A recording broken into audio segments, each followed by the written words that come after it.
Rappin with ReefBum is sponsored by Bulk Reef Supply and Ecotech Marine. Hey, what's happening, everybody, and welcome back to another episode of Rappin with ReefBum. I'm your host, Keith Berkelhamer. So, on today's live stream, I welcome back Jake Adams from Reef Builders. What's up, Jake? What's going on, Keith, man? Thanks for having me on. Yeah, always a pleasure, dude. Always a pleasure. And folks, I apologize for the delay in the stream. I was telling Jake the only other time that we had a delay on this Rappin with ReefBum live stream was when we had Ben Johnson, Tulio, and Rich Ross on, and we couldn't connect with Ben via Skype because he was driving in his car.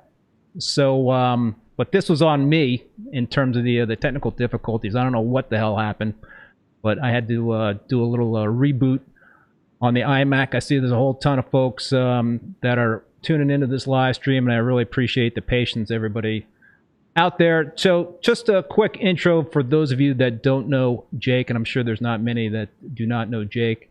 He is the managing editor of Reef Builders and is also the co-host of the Reef Therapy podcast with his co-host Mark Van der Wal. Will actually be Jake guest on this live stream in a couple of weeks. I'm definitely pretty psyched to have Mark on. If you haven't already, please check out Reef Therapy. Some very deep reef keeping conversations, very topical. It really should be required listening and viewing for all reef keepers out there.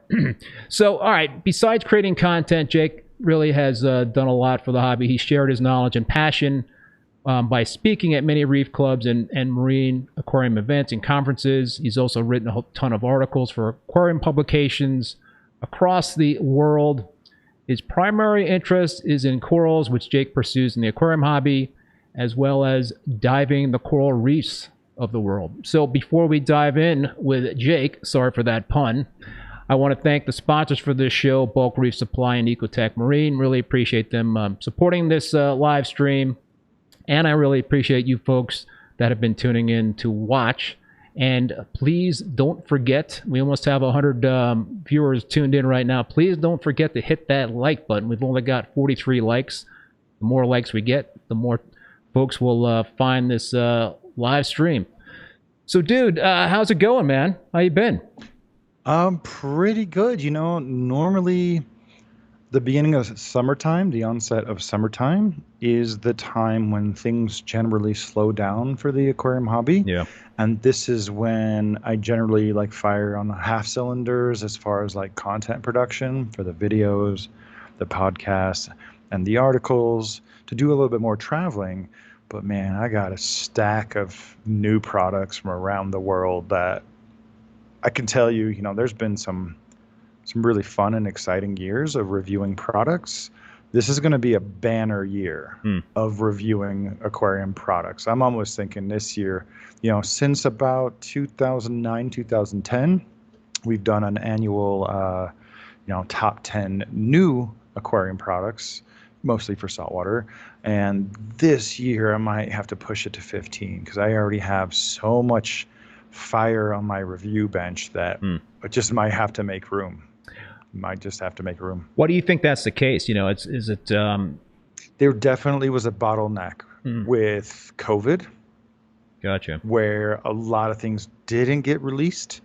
I feel like that gave some of the manufacturers and some newcomers more time to refine their products without the pressure of the consumer cycle on an annual basis, as far as like wholesale orders being put in and the Christmas shopping at the consumer level. So I think there's a little bit of that. But also, the reef aquarium hobby has just grown and matured to such a size that the rewards are potentially much larger or actually more solid for someone to experiment at doing something new and interesting. So, all right, you talked about COVID and kind of like that bottleneck in terms of products that are coming to market now. What is your read in terms of the supply chain issues? My understanding is that these are still very, very real, and there's certain manufacturers that have products out there that they can't keep up demand on because they just don't have certain parts. I guess computer chips are in short supply for certain things, but what's your read on that, Jake, in terms of are we kind of seeing some light at the end of that tunnel? To be clear, I think the last time I was on here, I made the case that everybody's tide rising, every shop doing well was actually not a great thing because there wasn't enough, natural selection of products and stores and services. And in this case, for sure, there's definitely some logistical hurdles across all industries for everything from raw materials to finished goods. But you also have a whole subset of companies who are blaming everything on COVID, right? You remember when the recession came around and it was just like 5-6 years later, certain companies are going bankrupt or whatever. And they're like, oh, the recession took me under. I'm like, dude, it's 2015. What are you talking about? Yeah. So you're hearing some people really lean on that, and you see other people not complaining at all. One company that hasn't complained, instead of coming up with excuses, they've come up with solutions, is, companies that are releasing new LED lights with wireless capabilities. Like, I know personally of their struggles and challenges, and I know all the stuff they're doing behind the scenes to get the product out the door, so it's not easier, right? It's not easier by any means, but, for one, definitely we have a lot of catching up to do on the product side of things, because a lot of things were delayed. And on the flip side, for sure, the hobby is going to experience a shrinkage, right? So many people got COVID pets and COVID hobbies and COVID aquariums. Yep. It's normal, to peruse your local Facebook group and see a steady stream of people getting out of hobbies, whatever they are, including the aquarium hobby. That's just a natural part of the cycle. You put a good 5 years into any hobby, no one can fault you for trying. And, maybe you grew a tank out full of acros and got your tortuosas like you have hitting the surface. And you're like, all right, I checked that box. I did it. But I think right now we're seeing a little bit of more shrinkage with the summer coming on, right? The COVID is, for the Americans, is almost a few months in the rear view. Plus now we have summertime, so it's going to be definitely a slow month. But I think everything will start to approximate getting back on track in September. Yeah, I can definitely relate to what you're saying in terms of things starting to kind of slow down in terms of my business and you know, that kind of demand. It definitely seems to have slowed. It seems like though it has slowed a little earlier than normal, but of course a couple of years ago it was like going gangbusters around this time of the year. And summer 2020 and 2021, it didn't slow down at all. Right. So now it's going to be. I you know, I hear you in terms of what you're saying. I think we are going to lose people from the hobby. I think there was a lot of people that also had a lot more time, you know, that had been longtime reef keepers that were spending a lot of money because we were getting some of those, you know, checks from the government, and people had a little extra cash. But, you know, now we've got some other economic things going on. We've got inflation, right? We've got, you know, the cost of fuel, which is impacting the hobby in certain ways. We've got stock market correction. So there's going to be, you know, less money, I think, disposable income wise out there for folks to spend. Thankfully, I think we hit peak coral prices for the time being, you know, probably earlier this year, you know, a couple months in, especially with, you know, several of the big reef shows having already happened, Reefpalooza, Reefstock, and others. People have already spent their money, and, you know, but like you're starting to see some of the coral prices go down across the board, because it was getting a little up there, right? The suppliers were doing everything that they could to cash on in. So, you know, the more the pendulum swings in one way, the harder it swings back the other way. And so I'm ready to get back onto a normal kind of natural tempo and rhythm with reefing and business and the year. I hear you, man. I hear you. So Greg Carroll is commenting, cost of shipping is hurting the world economy.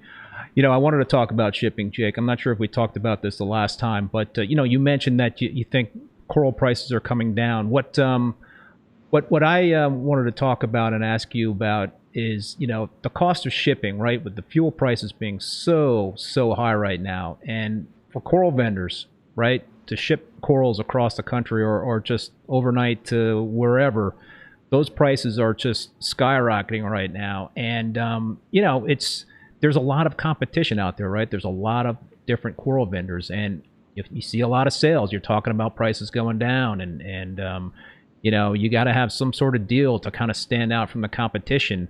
But, you know, with the fuel prices being what they are and the cost of shipping, the margins for the coral vendors are going to be going down, right? So, you know, at what point in time will we potentially see, you know, that impacting the coral vendors and them having actually to reverse trend and maybe raise prices again? I think my broad reply to that is that when everything stays the same, every innovation totally stagnates, right? It's through these challenges that we come up with creative solutions. As far as like corals are getting too expensive, all right, let's cut them up, and boom, we kind of birth fragging, even though that was a natural process, but over a long period of time, that was one of the solutions to not enough coral individual colonies for everyone. You know, back in the day, we talked a lot about shipping acropores wet, not in water. That's crazy, man. I can't believe that. You know, and that was a thing. And zoanthids don't really need to be in water. They'll probably do better over a period of 2 or 3 days. So I think, you know, just like all other businesses and economic squeezes, we're just going to see some creative solutions. You know, I think people might figure out how to ship corals over 2 days, where, you know, the coral's fine for 2 days as long as it's not sitting there in the freezing or the cold. Yeah. Right. That's one of them. Shipping corals with less water. But I think this is, you know, also a time for the brick and mortar retail stores to you know, just feel out the temperature of the national coral market in whatever countries they're in, and be like, you know, step up into their Facebook groups and be like, hey, you know, shipping getting a little expensive. Come on in. You know, no shipping. Come see what we got. Yeah, for sure. I tell every store locally that they should be shopping at every other store, because you just, you know, something you're selling for $70, you know, Todd down the street might be selling for $20. He's not even moving it at $20. You go buy his stuff, and then, you know, all of a sudden you make even a bigger margin at $50. So when everything stays the same and it's really cushy and comfortable, there's just no pressure to innovate. So, you know, I kind of was born into this industry and hobby with the closure of Caribbean Live Rock, and for 30, 25 years, people are saying, you know, the hobby's going to get shut down, hobby's going to die. And I'm like, it's literally the opposite. This is one of the fastest growing segments of the, you know, overall pet industry.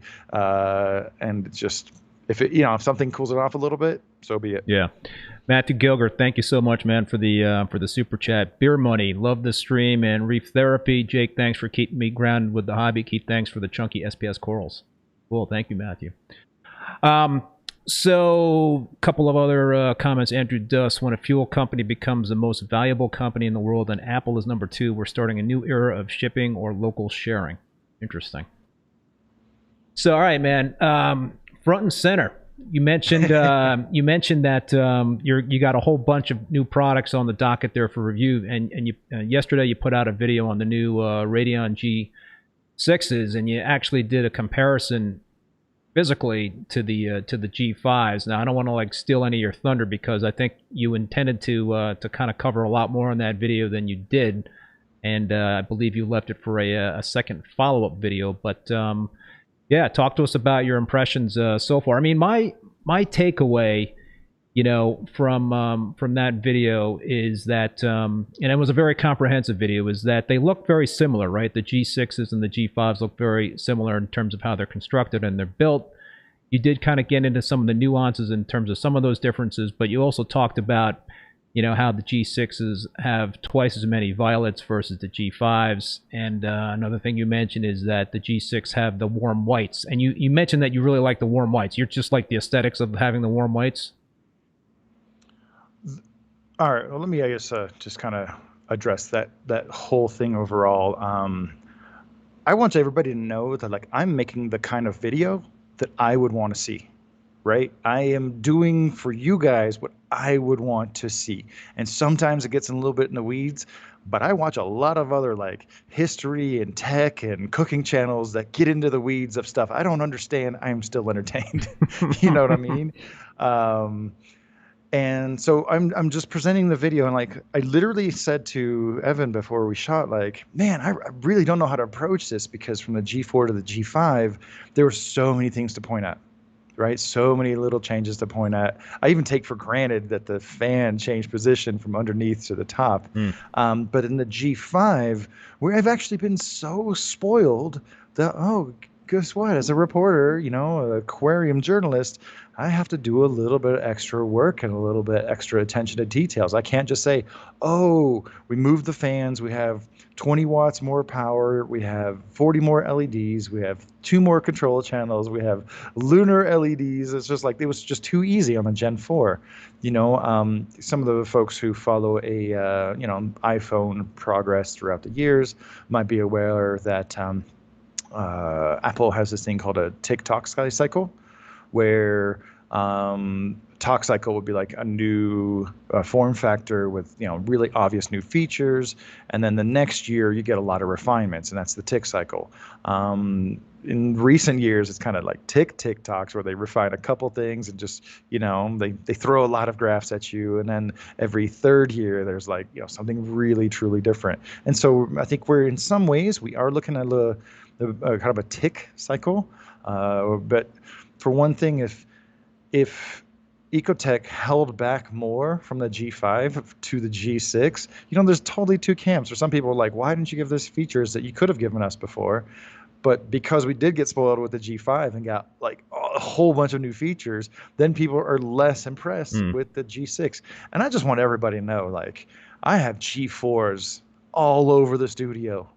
I have, you know, older max spec lights. I have older Acro Optics lights, Kessels.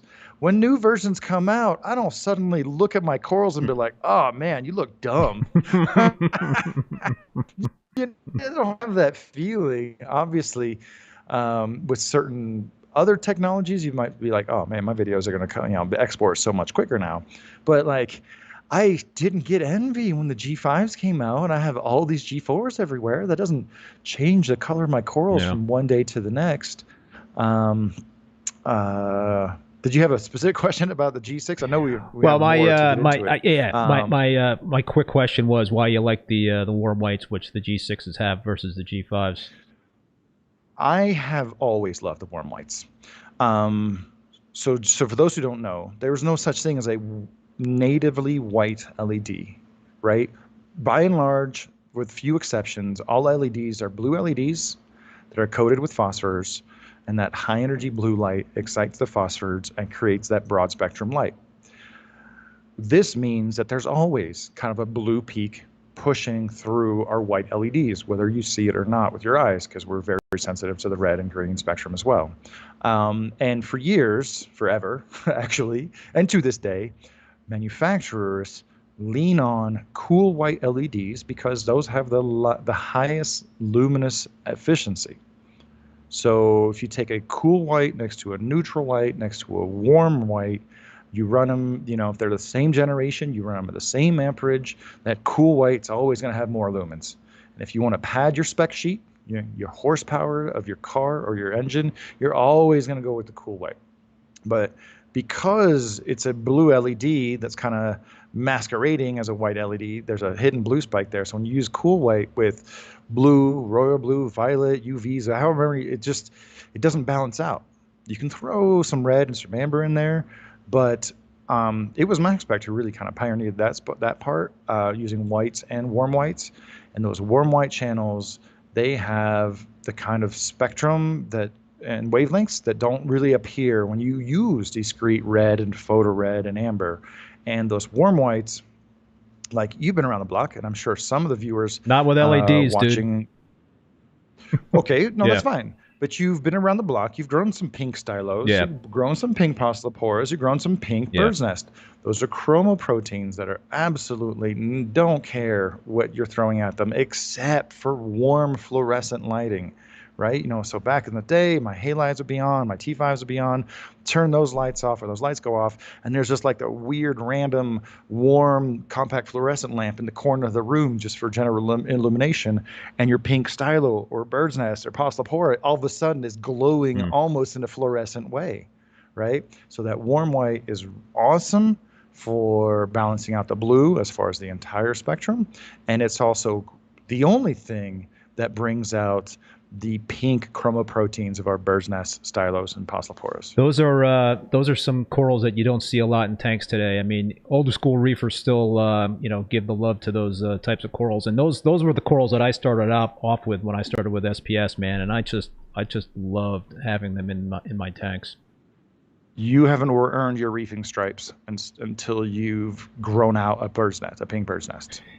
Yes, and I talked to some reefers who've been around for a decade. They've never grown a pink bird's nest. I'm like, how did you even get in the hobby if it wasn't a pink bird's nest? I'm partial, because it was like super sharp and a cool pattern on the branches and bright pink. And when you go diving, you see this everywhere, and they don't get big.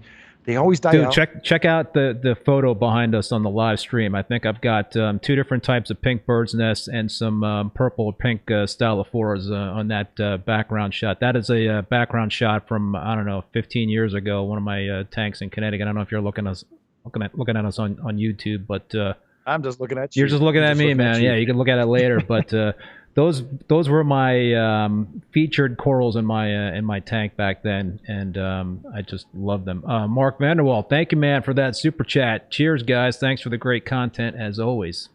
Appreciate that, Mark. So I have a couple pet color channels when it comes to LED lights. I like my royal blues a particular way, right? They can be labeled as royal blues, but if they're there's a range there. And I love my 430 violets and anything that's getting close to that actinic spectrum. And the warm whites is just one of those first key things I look at to balance out the entire spectrum. So here's a comment that's interesting by Hillbilly Reefer. Like that screen name. I believe the Gen 4 Pros are still the standard bearer in the reefing world today, not spending the dollars till something drastically better hits the market. What are your thoughts on that, Jake? This is an important one. Everybody is acting like somehow a G5 is comparable to a G4, a G6 is comparable to G4. It could not be any further from the truth. The progress of the efficiency and the technology means that today's G6 XR15 will run circles around your G4 Pro XR30.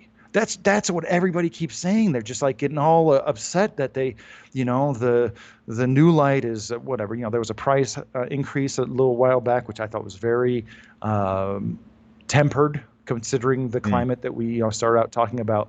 But people aren't acting like, instead of getting, 2 XR30s, now you could get 3 XR15s because they're so much more efficient. And if you're running 2 XR30 Gen 4s at, not full brightness, well, then 2 XR15 G5 or G6 is going to run circles around that. And everybody comparing model number to model number. But I am of the opinion now that with few exceptions, no one should be getting an XR30. Interesting. Right? You want to talk about spread? You want to talk about coverage? You want to talk about overlap? Get the XR15. You're not sure if you want to get the Pro or the Blue? Get one of each. XR15. Put them next to each other. Right? If you have multiples if you have just 2 lights, all right, that might look a little goofy, right? But say you're going to put 4 lights across the tank, 4 XR30s, like get 8 XR15s and do halves and halves, right? We used to mix color spectrum with metal halides, with VHOs, with T5s and power compacts. Like, there's stopping you from doing that. Chris, ACI Agriculture, warm white is a must in my opinion. He also says that he just purchased some Iwasaki 6500K metal halides to balance my blue. The big smiley face there. So yeah, tried and true metal halides, man. Can't beat that. Similar question as before, but probably slightly different, I guess. This is a question that somebody emailed to me before the show, Jake, and his name is Mike. Is the upgrade from the Gen 5 blue to the Gen 6 blue worth it? Bottom line. Yep. Did we lose Jake? Hello, hello. Oh, we lost you there for a second, Jake. Hold on a second. Yep. Standing by. Okay. All right, we're back. We just had a blip. I didn't touch anything. Okay, so what were you you're kind of frozen there in terms of the picture, but we could hear you. Okay. So the question was, it was an email question from a guy by the name of Mike. Is the upgrade from the Gen 5 blue to the Gen 6 blue worth it? Oh, yeah. This is going to be one of those things where I hate to have a cheaper question, but it really depends, right? Is it going to transform your world? No. If you have a small to medium-sized tank, you're probably getting the photons that you need for your corals, right? The one thing that very few people were a fan of was the lime and the cyans, And so for sure, the G6 blue has a better spectrum than it did before. But is it really going to transform, your tank? I don't think so, honestly. If you're going from G5 to G6, it's not quite as compelling. I love the change in the spectrum. But if you already have the light and it's only a couple of years, wait 2 more years right, for the upgrade. And there's a path. There is a path for an upgrade, right? Correct. Yeah. Correct. Yeah. So, Jake, do you see me? Because I see a frozen image of you. Yeah. No, I see you. I see you just fine. I know I'm on pretty good internet connection, so I'm not sure what happened there. Yeah, I wonder if I should hang up on you and call you back, or not even risk that. I mean, we've got a nice frozen shot of you pondering. Hold on. Let me cycle cameras. Yeah. Okay. Hang on, folks. Good thing is we can hear you. Okay. Well, I'm going to go switch to the FaceTime camera. Okay. And you can see me? I still see the old shot of you. Let me try something.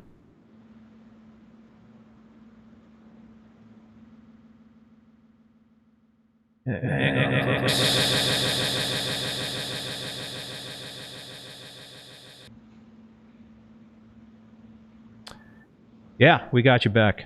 Okay, good. Yeah. There you go. All right. Man, the technical difficulties in this broadcast. What the hell? Jeez, getting thrown everything but the kitchen sink at me here for tonight. Oh, no, sorry. Oh, geez, man, you scared me again. No, it's okay.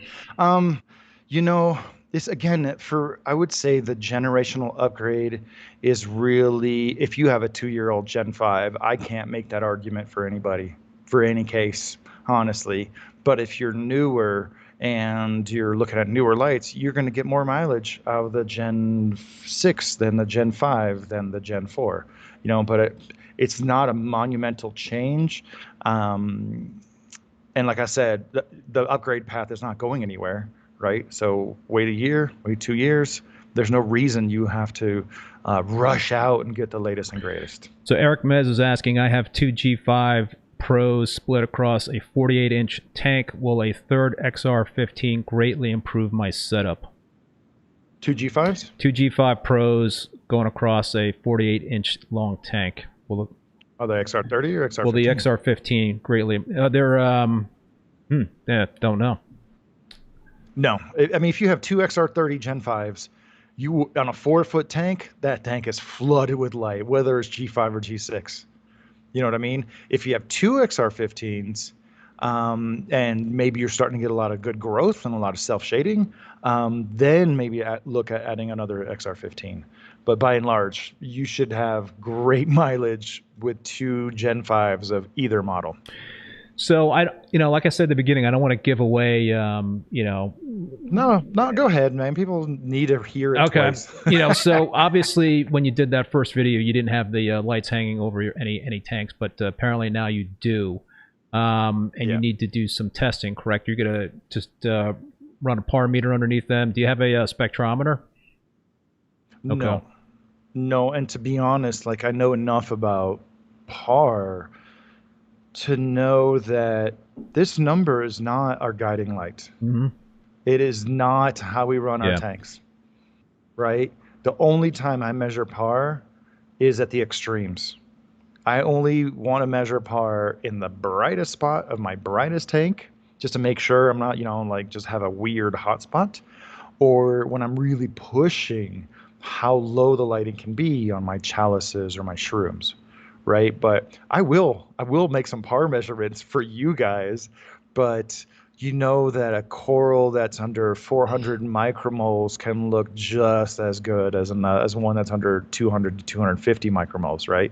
It's not and we need to shift the conversation away from absolute PAR numbers to more lighting overlap, right? It's not just about the spread for me. It's about how much of that light field falls under one point coming from every direction, right? That's why corals that we love, branches, are 3-dimensionals, right? They need that light coming from every direction. So absolute PAR numbers is not important. But one thing I will say about the G5 to the G6, and it's something that's not really well articulated, I think, in the Ecotech Marine documentation, is it's less about covering more of the tank. And it's more about giving users a flat field of lighting, right? So if you rewind the clock to Gen 2, Gen 3, Gen 4, and older lights, it was always, what's your peak PAR? What is the highest number that you can get? And that was the problem, because people used narrow angle lenses and narrow angle reflectors, and it caused these hot spots where a coral would bleach in one spot of your aquarium, and then like 2-3 inches over, it looked like it was a little too dark. So that's not really just articulated in the marketing for the G6, but I think that's what they're aiming at, and that's something I can see. So I have a 4-foot tank, the tank that we featured in a video not too long ago. I call the kitchen sink reef tank, that has just all kinds of different corals. So I have the Gen 5 and the Gen 6 next to each other. It's really fun to, when we had them on here on the bench, you could kind of see the differences in the blues and the royal blues and the whites, as far as like the shade, not just the numbers. And so you can see that a little, if you're looking, you can see that side by side on the kitchen sink reef tank. That's 4-footer.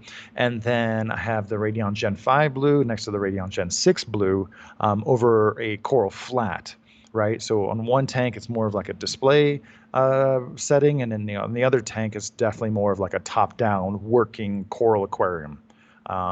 So yeah, I think I've been thinking about it. I'm like, what? I think we're gonna do one video on the Gen 6 Pro and then another one on the Gen 6 Blue, because they're totally different lights and they're being presented completely differently. Interesting. Here's a good question from Chris Rojas. Is there something the Gen 6 are not giving us that they should have? At this point, can you tell? Ooh, I don't know because I've been in their ear for. I keep looking at my old camera because I have a habit of looking at the camera. I got to look at this little Yeah, this bead one's right good. here. It's you're actually closer up. It's good. I have good lighting in here.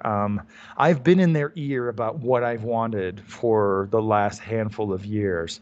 So shifting the royal blue to be more purple, including more warm whites, including more violets. Those are definitely on my agenda. That was on my hit list. What was the other one? The 395. I was like, all right, well, that's a nice little touch. We got a little bit more UV. We didn't just get a little bit more of the UV, but they're brand new generation of UV LEDs. If you remember my unboxings and teardowns of the Hydra 64s, that's where the Ecotech Marine as a company first introduced these. They look like little holographic stickers. Like there's no package, no nothing. It just looks like a tiny little holographic film, and that's the entire UV LED. So we're getting more of that. But as far as things that we're missing, I look at my tanks now and I'm like, we're missing an XR7. XR7. Yeah, we're missing, and it's funny because I was literally asked by them, "What do you think about a passively cooled XR?" This is all hypothetical, the naming and all that stuff, and I was like, "Nah, that's kind of dumb. I don't know why anybody would want that." But I think that was before the G5 came out, and now that we're at the G6, I'm like, "Oh yeah, I could totally be down for like a $250 passively cooled 50-watt version of the XR15." That's I think. What else we're missing, to be honest, man, it's hard to frame it because if you look at the entire field of other reef aquarium LED lights, I think Castle, AI, and Ecotech, they are driving the conversation. Well, there's so many copycats that will copy their colors or their designs, or just there are certain ways they do things. So I can't really think of anything I'm missing specifically on the Gen 6. Let me ask you this question, and you mentioned this in your video that you're sponsored by Ecotech. This live stream is co-sponsored by Ecotech, but you've tested a lot of lights over the years, right? And you've had a lot of experience with different brands of lights and different types of lighting. If you were starting an SPS dominant tank today, what would be your choice for lights? Oh. Not to put you on the spot or anything. Unequivocally, it would be 250 watt Iwasaki metal halides in a giant reflector for there you each go, lamp. Dude. Yeah, metal halides roll still. With pulse start. I mean, if no other consideration for power, heat, size over the aquariums, controllability, we're talking about sheer sun replication. Iwasaki 65K, pulse start ballast with a giant reflector. With a ring of like blue and royal blue LEDs just magically built into the reflector to give it a little blue spice to it. Unequivocally, yeah, that would be the one. If there's like no holds barred, for sure. But with cost of running them and acquiring the bulbs and the size and the heat, obviously that's not the first choice. But goodness, I mean, here's a couple ideas. Like a couple ideas come to mind, right? The GNC Blu-ray Pro. First of all, you know what? I'm going to be answering this question for about 15 minutes. First of all, I get every light for free, right? Or I'm sponsored to review that light. So in my mind, they're all on the same, starting at the same platform, on the same foundation, right? Everything just shows up here at the studio and I test it and I work it, right? So if you want to say, oh, whatever, he's sponsored, like, okay, but I'm also sponsored by all the other companies. So what do you want? To me, that makes it less biased. That's one thing. Two, there's not enough conversation about mixing LED lights. Right. I think there wasn't too long ago, I ran across a reef tank where some guy had AIs and Radeons, right? So using the Radeons to just, have that sheer horsepower and punch, and then you have AIs or Kessel for more punch, deep and penetration inside the aquarium, right? So obviously the best of all worlds would be probably a combination of Radeons with Hydras or Radeons with Kessel, right? Because you have complementary colors, because Ecotech is probably using very similar LED colors in the Hydras as they are in the Radeons. If you want a ton of just overlap, like I discussed earlier, the GNC Blu-ray Pro from GNC Italia. It's a fantastic machine. It is everything that the Sky was trying to do without cutting corners. I think the Blu-ray Pro is 488 LEDs running at a quarter watts when just with zero optics. That thing is just it's just a field of light without the diffuser like they had to do on the Sky. But that one has a really like terrible controller. Like you have to connect to it via Wi-Fi every single time and use like a 15-year-old web server. You push a button and you have to wait, right? You have to push it as when you're increasing the intensity, you change the program. The Acro Optics that are made locally in Boulder, that's the only light that's like, engineered, designed, made, and sold by an engineer. That light is so overbuilt. It just like it will outlast generation after generation. Individual lens for every single LED, just a huge covering, but it's expensive and it's not practical. And the first generation weighed like 64 pounds because it had a stainless steel chassis to it, you know. And so like I just want everybody to know like one of my favorite tanks in the studio right now is my UNS aquarium that I set up right around New Year's with a canister filter that was uncycled. I got a $50 Amazon light on it. It's got a giant fox coral, a giant elegance coral, and a disc coral on the bottom. And there are no fluorescent colors, but every time I look at that tank and think of just how dead simple it is and how nothing can actually go wrong on that tank, that one for me is super rewarding. But to be honest, you use reef leads, Radeons, Hydras. It's how you use them, man. It's like we shouldn't have this conversation about like F1 race cars. It's like, ooh, what race car is going to win the race? It's not that. It's the driver, right? It's how you drive it. It's how you use it. It's how you apply it. Jesse, thank you very much for that super chat. So, and all those fixtures that you mentioned, you didn't mention the GHL Mitras, and so those are the first LEDs I ever used in all of my years of reef keeping. I'd always been using metal halides and T5s with a lot of great success. But what in terms of the Mitras, have you been able to test or use those lights? And if so, what are your impressions of the Mitras? I mean, my own personal experience is that I've had some incredible color and growth of those lights. I've got 6 Mitras over my Peninsula tank with 6 foot long by 3 foot wide, 20 inches deep. So it's and what I'm using is a spectrum that mimics Telegram on Instagram and YouTube.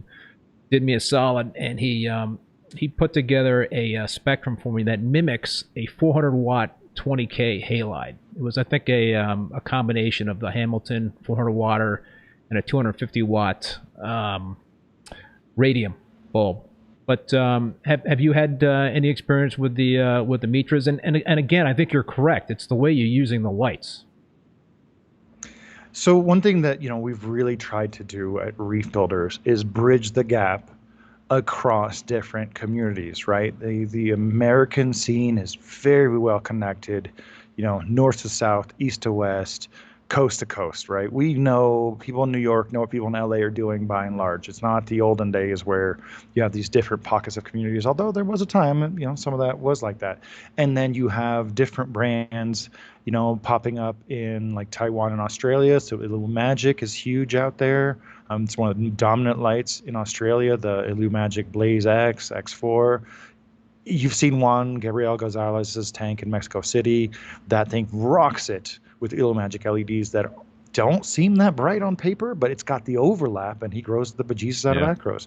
And then in Japan, you got some Volks Japan that makes some unique versions of spotlights and fixtures. And then Blue Harbor works with Eco Lamps on their SP200. And that's also a super unique light. And then in Germany, we have the Stratton, the ATI Stratton, Stratton Pro, the Mitras, God, I'm sure there was a few more, but those are some of the ones that stand out. Man, everybody's gonna have a good time.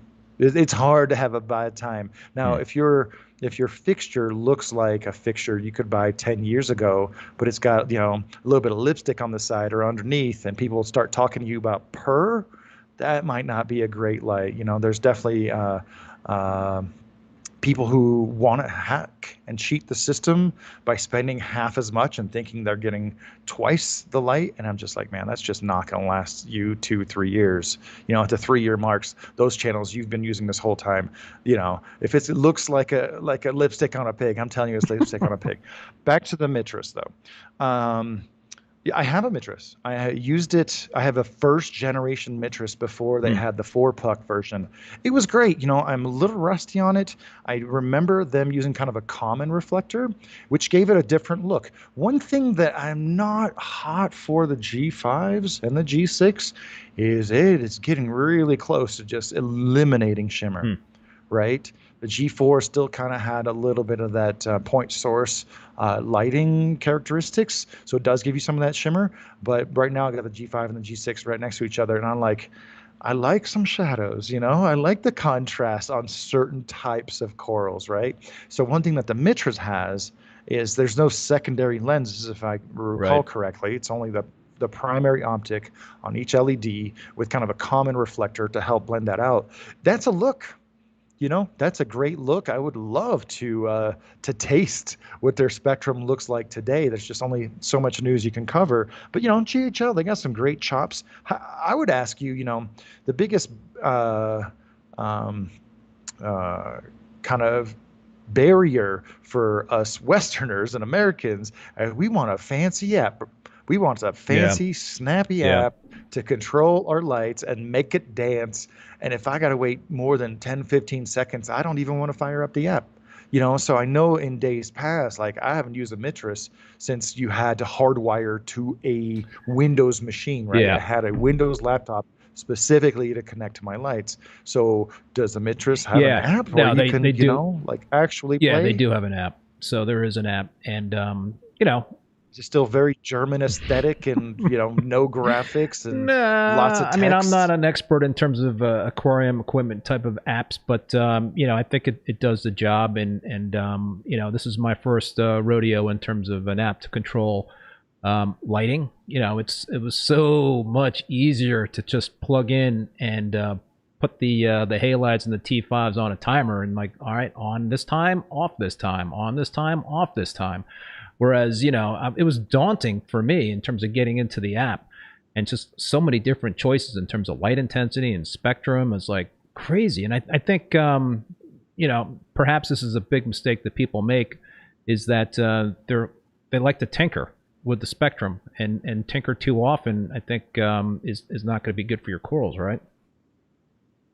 Honestly, unless you're not smacking upside the head with a ton of red or a ton of green or just a crazy amount of ultraviolet, your corals will probably be good. And I do tweak my lights quite a bit. Why is that? Yeah. Because this is why you can. This is why I do it. I love. For me, what's super enlightening is seeing the color differences in like the cool whites, in the blues, in the royal blues between the G5 and the G6. It's almost like little secrets, right, that you won't really notice. What's crazy is that, from what I can gather, the royal blue is a little deeper on the G6, but the blues are a tiny bit greener. And I'm still going to make a call to kind of verify some of my observations. But the thing is, over the aquarium, it totally balances out, right? Because they took a lot of the green out of the Gen 6 blue, right? So these small things you will only notice if you're using one single color. At the end of the day, man, your coral's going to look all right. I can't tell you what's in my little Amazon light over my, like zero reef, my zero space aquascape, my complete negative space aquascape with just corals sitting on the ground. I can't tell you what's in there. I can tell you the corals look good. And it's not too bright. That's what's important, right? Yeah. So Meckley had a question before that I wanted to get to in terms of lighting. And the question is, what are your thoughts in terms of light intensity versus whole versus high and low nutrients. What do you think in terms of that relationship? We need to tell all the newbies to go crack open some books and read old articles online or in Seascape or Seascope or Coral Magazine. We figured out a long time ago that there's almost no such thing as too little light or too much light. It's only too much light for that low water flow, or too much light for that low nutrients, or too much light for that higher temperature. Of course, your jack-o'-lantern Leptoceras is not usually thrilled at 400 to 500 micromoles full exposed, full spectrum lighting, Yeah. but it can adapt. I promise you, there's some reef tanks out there where that coral's just getting little shines of just beams of light. But we can't have this conversation in a vacuum. There's basically no such thing as too much or too little light without a lot more context. Well, what spectrum is the light? Is it coming from just one direction and focused, or is it diffused and coming from all directions? So it's basically hitting all levels of the tissue and the skeleton of the coral. We've gotten really good about flow because us Americans love to overdo it. So once upon a time, we just had a couple squirt guns in the tank and put them on an oscillator and just, hope to keep squirting every single coral in the tank. And we're getting better about using mass water movement. Instead of having jets of water, we move all the water. So the days of having too little flow are, kind of behind us. And I think a handful of us, a cohort of us, are recognizing that our tanks are way too damn clean, and we've been chasing improvements in coral health and vitality through all kinds of foods and additives. And I am leading that pack. And now I'm like, phosphate. I had to dose phosphate. I mean, there's still algae that grows in the tank. There's still algae that grows in the glass. I don't have any algae outbreaks, but my reef tanks consume naturally without any phosphate. With me still feeding the fish and stuff, they will consume 0.1 to 0.2 ppm.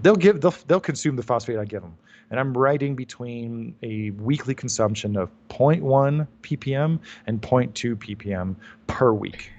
Yeah, it's interesting. I dose phosphate sometimes myself. I mean, I also feed my fish heavily. I mean, I'll feed my fish 4 times a day, in a whole variety of foods. But I tried. You know what I ended up with? What? A lot more poop. Oh yeah. A lot more poop. Clogged mechanical filters, more biofilm everywhere, more detritus inside the rock. Like, I tried, man. I tried to do the logical thing. Feed the corals, feed the fish more. I tried both. I ended up with a lot of detritus. And my pH went down because all that detritus, fuels bacteria that have to breathe in order to break it down. And that cost me about, 0.1 of pH. And I'm just like, all right, I've been doing the nitrate thing for about a year and a half. So I started, I think, like early last year. And now I've been doing the phosphate thing for about 2 months.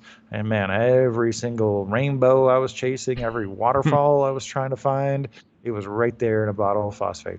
So yeah, I've had some similar experiences. In terms of the detritus thing you brought up, I know when I had Mike Paletta on, he said something that I'm actually doing now myself. He takes a power head and blows the rock work with the power head.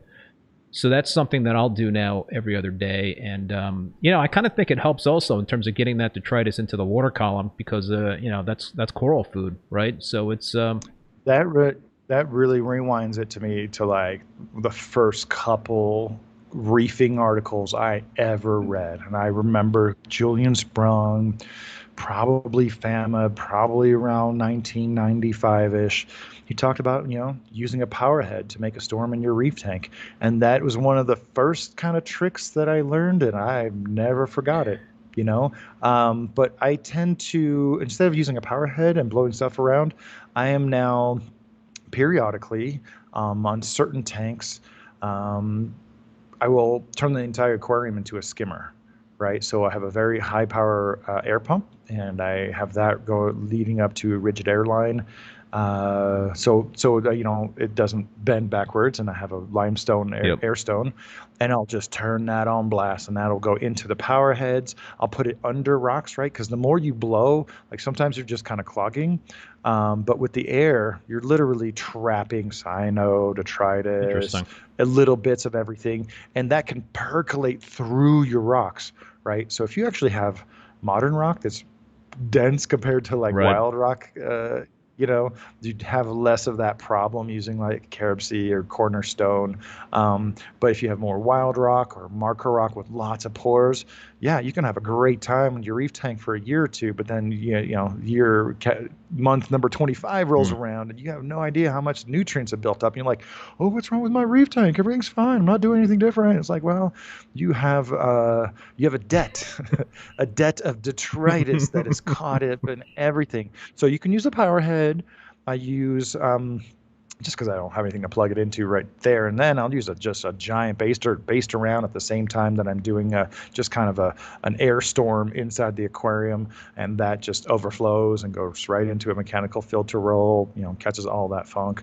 But doesn't really matter how you do it, Yeah. right? You power head or hand or baster or the air or a combination of all of those things, that is going to long term definitely keep you from running into some of these detritus debts. So that was something that I've started to do like in the last year or two, and it was a change in terms of the way I tend to a reef tank, and I did a video of this on my channel in terms of some other things that I had changed in terms of my methods over the years in terms of keeping reef tanks. Have you done anything that kind of stands out in your mind in terms of the way you have tended to keeping a reef tank and changing your methods that you weren't doing when you first started in the hobby, or at least like the first half of the years you're in the hobby?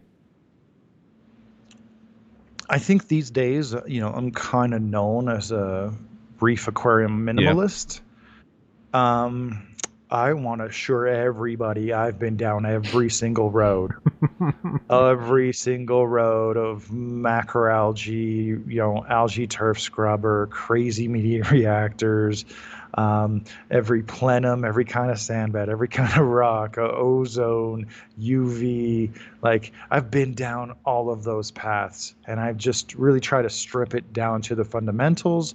And then if you have specific applications where you want your water to be more clear, or you really need to export more nutrients with a biomedia reactor, then there's a place for that. So I really stick to the fundamentals.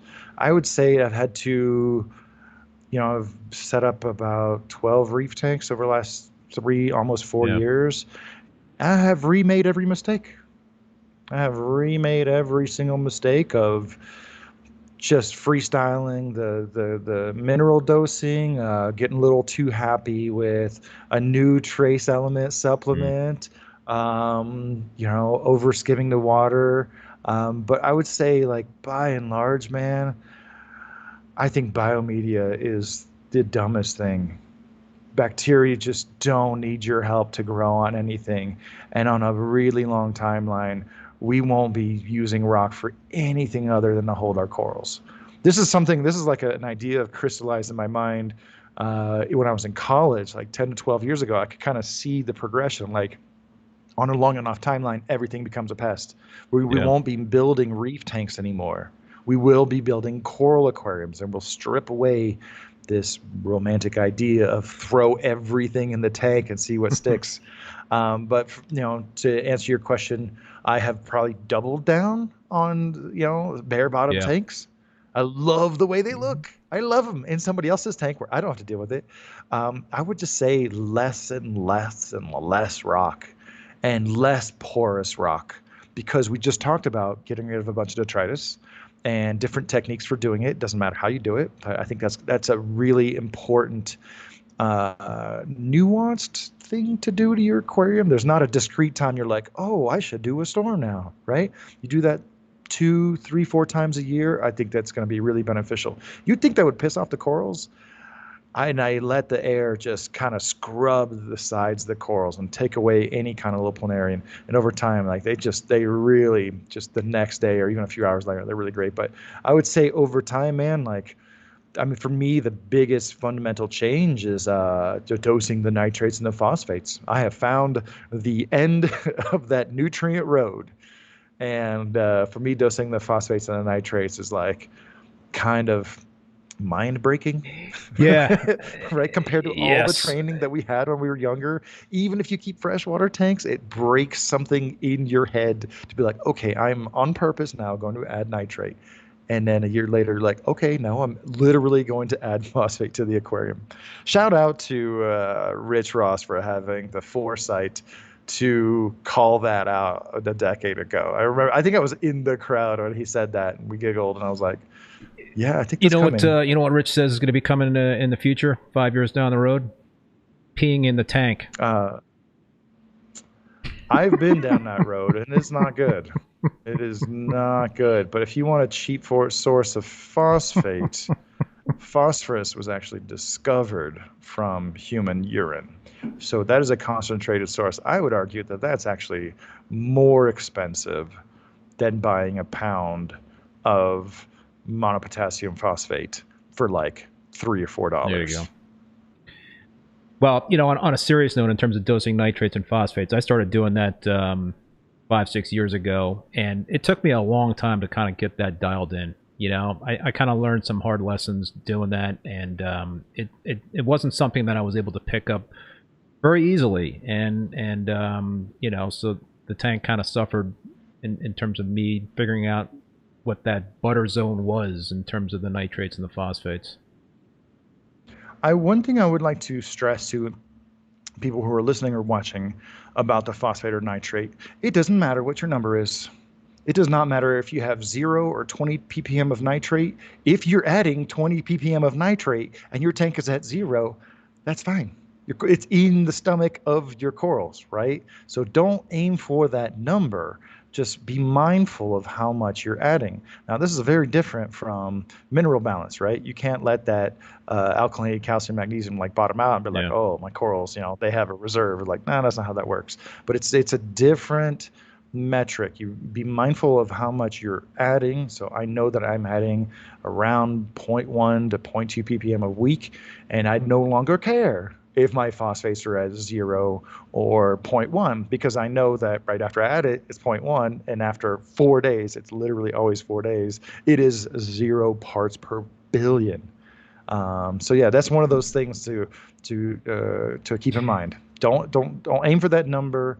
Just know how much you're adding to your You know, aquarium. another thing that I've done recently that's been different in terms of nutrient control is actually dosing bacteria. And I started dosing bacteria for a couple of different reasons. But one reason was because, you know, I was having difficulty keeping Chaeto alive. And I was using an algae reactor. I was using, I also was using a refugium at one point in time. So, you know, I started dosing bacteria on both of my tanks, and essentially it crashed the Chaeto, because I've been dosing the Brightwell's MB7 as well as the Brightwell's Clean, which Clean does help help control or maybe diminish the problematic green algae. But so it crashed my Chaeto. But the good thing is that without the Chaeto, I've been able to pretty much keep my nitrates and phosphates where I want them to be.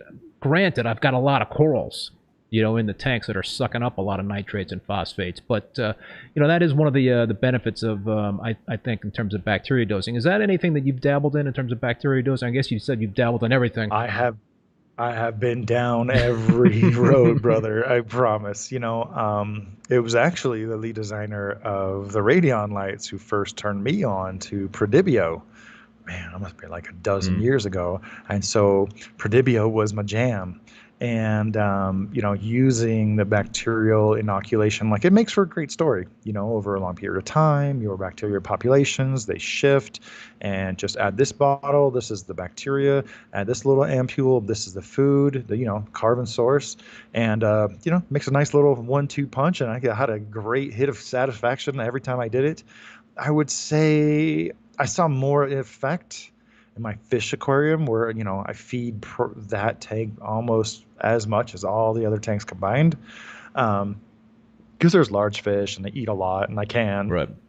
But you see more need for that natural nitrate reduction or bacterial reduction in those kind of aquariums. And, I've used every product over time. I'm a huge fan of, like, you're starting up a new Yeah. tank, freshwater or saltwater, fish or reef. I'm not sure there's anything like Brightwell Microbacter Start Yeah. XLM for nitrification. I because I don't have sand, because I don't have that much rock, because I've been producing these storm-like effects in my aquariums since I started in the aquarium hobby. I'm very mindful of any kind of buildup that might happen in my aquarium before it happens, right? So if you do have a lot of waste that you need to be reduced, things like Microbacter Clean and Microbacter 7 are going to be treatments. But for sure, a more holistic thing to do is have reef aquarium practices that prevent you needing those in the first place. And like I said, we know everybody's reef tank is more individual than people. And for sure, there's going to be some people who use product X or product Y and Z, and it's going to have a specific impact on their aquarium. So I have played with most of those. The only thing I really keep in my toolbox these days is Microbacter Start XLM for So cycling. I thought at one point, and maybe you I think you mentioned this to me, you decommissioned your Cato as well, right? Yes, sir. So what is your primary form of nutrient control at this point in time? Protein skimming? Corals. Yep. Yeah. Corals. I am so excited because I've been hitting a wall of mineral, replenishment on my aquariums. Like, let's see, my 2 peninsula tanks are each getting about, rounding about 200 mLs of calcium alkalinity buffer every day, right? And I'm seeing that salinity increase periodically. And I know that if I burn through a ton of additives, doesn't matter how pure there are going to be some residual contaminants that will start to increase. I know Chris and I have consulted with some coral farmers who are just have huge system, and they're just pumping tons and tons and tons of additives instead of going to a calcium reactor. So that's one thing I want to do with those 2 tanks. But on my largest system, it's about 600 gallons, about a huge amount of coral, lots of surface area. It gets 20 liters of lime water, Kalkwasser, every day. It gets 500 mLs of buffer every day, and it gets 70 liters of calcium reactor effluent every day. And I'm just looking at those numbers. I'm like, I don't really want to turn anything up. Yeah. So the last couple of weeks, I've been like really hustling to, get my inner circle of locals and friends to come by and take corals off my hands. So that has been my primary nutrient export. Although, it's fair to say that some of the automatic filter rolls are really starting to carry their weight in that regard. I don't use them for nutrient export. I use them to keep all the pumps clean and operating at peak efficiency, so I don't have to clean them so often, right? It's a laziness, roundabout. But yeah, my skimmers rock. I don't have one giant skimmer. I tend to have more numerous medium-sized skimmers instead of having all my eggs in one basket. But if I say, nutrient export, I would say is definitely the corals, because I could turn off the protein skimmers, bypass the automatic filter roll, and okay, my 0.1 ppm phosphate reduction might go down, but it won't go down by that much. So, dude, we have a coral question from Matt Millette, and the question is, and thank you, Matt, for the super chat. Jake, you think a Monty cap and a mushroom can naturally graft and share color proteins? Well, mushrooms don't live in aquariums, so you have to be a little bit more specific. Yeah, not exactly. Because we have toadstools, which are sarcophytans. We have mushroom corals, which are stony corals, and we have mushroom anemones, which are coralomorphs. So that's 3 wildly different things. In all of those cases, no, I don't think so. Just because we have not seen cross-class protein infection. All the protein infection that we have documented in the aquarium hobby has been between stony corals and mostly SPS corals. I'm not saying it couldn't happen. If you had a super green like disc coral, I would be surprised if something happened, it was macerated, got in the water column, landed on the right coral, slightly denatured, so it's not like stinging anything. Yeah, I could see that happening. But the ones that we've been able to document, if you really take it a little bit further, I've been like 99% acroporids, right? Monopora, acropora, anacropora, and astreopora. That's like all the grafted corals. Rob, upstate New York, thank you, man, for the super chat. Comment is, here's to over 200 viewers. Great chat again. Thank you, Rob. We got Amanda and Chris commenting. Chris is saying they're also dosing nitrates daily. Amanda saying, preach, Jake, preach. Hey, one little side note. I don't add nitrate. Oh, it's just potassium nitrate. Potassium nitrate. I don't add phosphate. I add monopotassium phosphate, right? So for every ppm of nitrate or phosphate I'm adding to the tank, I'm also adding a ppm of potassium. And at the moment, like, that is my only input of potassium outside of water changes and what traces might be in my raw freshwater. So let's continue talking about corals, man, because I know this is a topic you love to talk about. You mentioned to me a while ago in a DM that you are on a mission to safeguard all the best old school Acropora strains, which have become much more rare versus the thousands and thousands of hype tenuous that we see coming onto the marketplace. Can you kind of explain and share what you're doing in terms of that? Well, I'm not doing it for the corals. I'm doing it for myself. Like, I ain't no sight. I just want them myself, right? So I'm not like, a noble crusade to preserve the corals. This is just what I want. Let me just make that clear. This is totally for personal use. There's nothing wrong with that. But yeah, there's a bunch of corals that illustrate how we got here. They're little pieces of history, right? The books I could just put on the shelf. The magazines are over there. Got my shelf of, antique aquarium devices. But there's a lot of corals. Some of them we'll never know. They'll never have a name. They'll never be a strain name. But like, there was only one one influx or one introduction of Red Sea pom-pom xenia. It doesn't have a name, but it's all the same. There was not another collection of xenia from the Red Sea, and it's like, that coral deserves a lot of respect. Like, circling the globe however many times it's been, and however many tanks it's basically become the aquarium. There's just a lot there. For more specifically, I think some of the acro strains are really, really cool and important. One of my favorite ones that I was able to get my hands on, and this was not through verification or lineage or pedigree, is when I saw it, I knew what it was, because I had been looking for so long. It's what's kicked off the limited edition coral hype was Steve Tyree's Reef Farmers. Before that, it was called dynamicecomorphology.com. That guy went deep into the waters of coral ecology, way above his head in some cases. I think he copied and pasted some stuff, but there were some really, really good ideas. But so before Reef Farmers, there was dynamic ecomorphology. But when Reef Farmers launched, the first ever mention of something like limited edition corals was 3 corals. It was a purple monster, it was a green aquituberculata cap, and it was the shaggy rainbow stag. Never heard of the last two. You really haven't heard of the branching aquituberculata cap, like kind of neon green, just a cap, and if you give it enough light, it starts getting kind of a regular. I've probably branches. seen it. I just don't recognize it by that name. Does it have a? Nope. Okay. Nope. Sometimes branching cap. Sometimes branchy cap, but I think, the people who know it, they know it as the aquituberculata cap. So I actually, in 2019, I collected a random piece of green monopora from Australia that turned out to be that coral, but kind of in reverse. The green aquituberculata cap is a cap. Mostly, you give it a ton of light and it starts branching a little bit. The one I have is like branching all the time, and then in low light, it'll throw out some plates, right? And then the purple monster almost needs no introduction, although that's like an endangered species. We should all Were you work able to score some of that?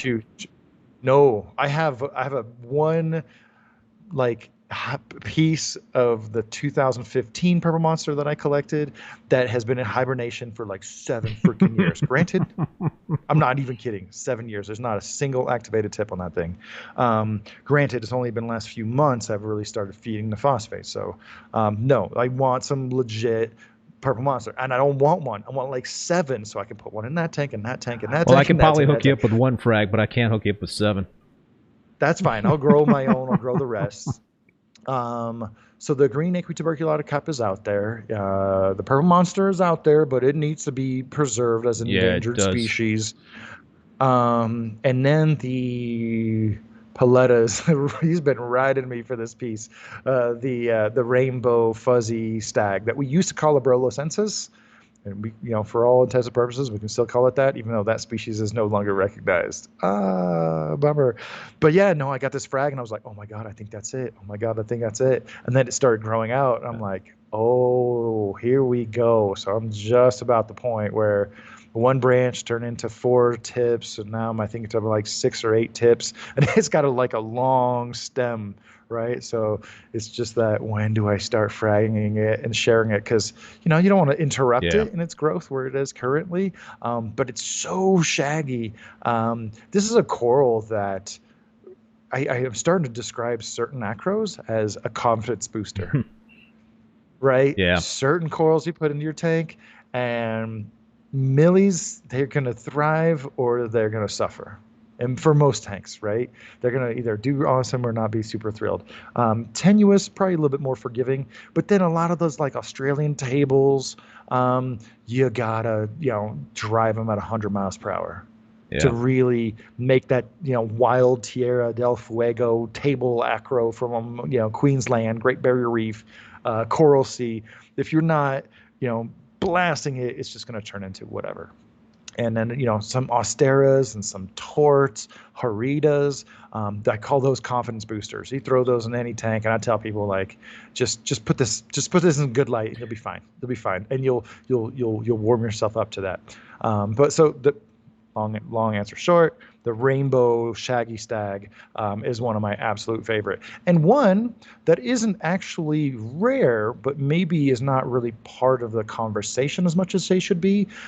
I call it the rainbow tip stag, but you guys, I'm sure like half you guys listening actually have this coral. Just a light bluish green branch, grows really fast, branches really often while still remaining a thin stag.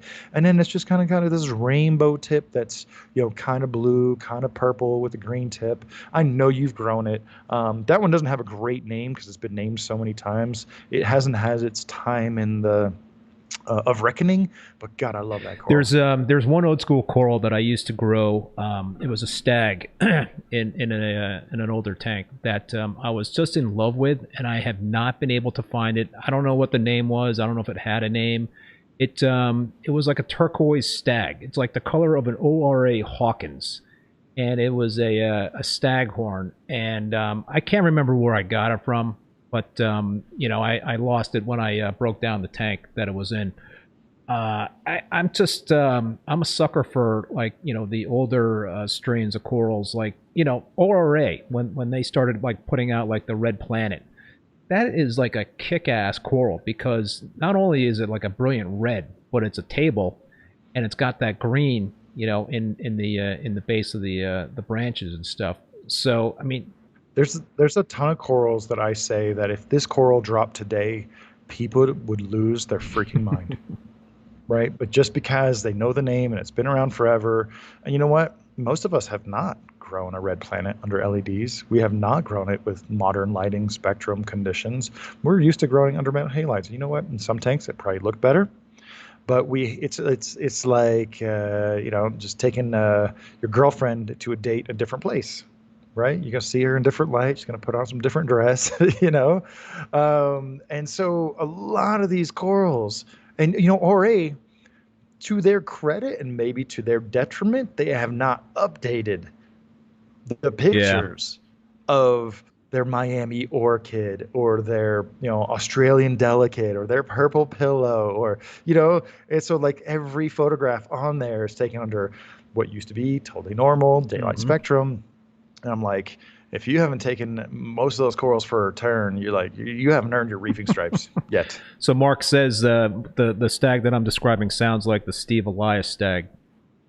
I was still on my mind. I was still on my mind. I was just like, that stag you described. I think it reminds me of a stag that is like a similar thickness to what I call the rainbow tip. But Sean Bennett had a piece kind of like that, and Steve Elias had a piece like that. So I actually have one piece in the oven, just kind of a small piece. I don't know if that's it because I got a small piece, grew it out, like part of it died back, and I saw it before it happened. I'm like, we need to frag off those 2 branches because the rest of the colony is going to go. Separated them out, and like 2 days later, the colony went. The frag stayed. But I think, Mark nailed on the head like a Steve Elias stag. And once again, people are putting in a lot of work to building these aquariums, which are nothing more than like mini galleries, and they're collecting the frags. But for us, once you get the frag, that's when the work really starts of growing it out and seeing the shape and just seeing how different it looks when it's 2 inches, when it's 6 inches, when it's 18 inches. That's like a lot of different corals. They won't look the same, for better, for worse. But yes, I think he nailed it with the Steve Elias. Yeah. So a couple things. Hydrospace LLC, thank you very much for that very generous super chat comment. Is always an interesting conversation. Good vibes. Thanks, Keith. And Amanda Meckley, thank you very much, Amanda, for the super chat. Ask Jake what species he doesn't have in the studio that he must have. I think you might have answered that part. No. No. Great stream, guys. Send Keith some love, people. This is a great one. Jake is in heaven talking about coral. Laugh out loud. I want to represent most of the corals that are available through the aquarium hobby. So I don't have any slipper coral. I haven't seen slipper coral. Like, that used to be like a $15.99, coral at mom and pop shop every day. Just a normal ass slipper coral, right? I could use a few more tongue corals. I have some sandals, like the fungids are ones that if it's not a cycloceras, people aren't really into it so much. I think I got the lithophyllons covered, but definitely a high on my list.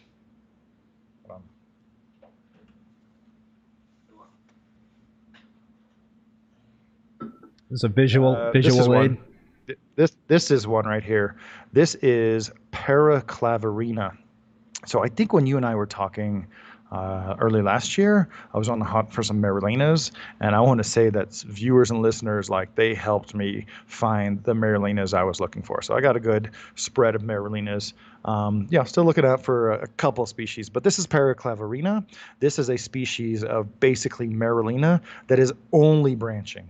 I actually collected this in Australia. It was kind of a brownie piece, and it just kind of sat there and looked at me. And 2 months later, it was just dead. Like, there was nothing. But this thing was like, we saw some pieces of this solid pink, bright pink, not fluorescent, total chromoprotein. So this is one, like, I've actually never seen this in the aquarium hobby.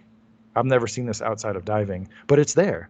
And you know why they don't ship this? Because it's spiny, because it's branchy, because it's obviously going to pierce the bag, and it's going to be a pain in the butt, and you can't make, a whole order on these, right? But these are the kind of corals, like, these should be common. They should, we should have access to these, and some, let's see if I literally look at my shelf over here. While you're looking, Chris says he's got you a slipper.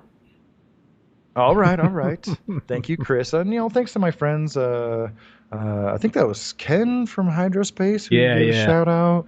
Amanda, Chris, Mark, and I recognize some of the questions, but not the names. But another one, Isopora, that's the super thick, what we used to call acros. They don't have like a really defined tips. And what's funny is like some of them are like growing around in the aquarium hobby being sold as monoporas because they won't branch until they get to a certain size, and even then, like, they have to have a ton of flow, and it's just fun, some cool scores I've had recently, and I had to trawl the internet for improperly labeled corals. I found Marilena labeled as Platygyra.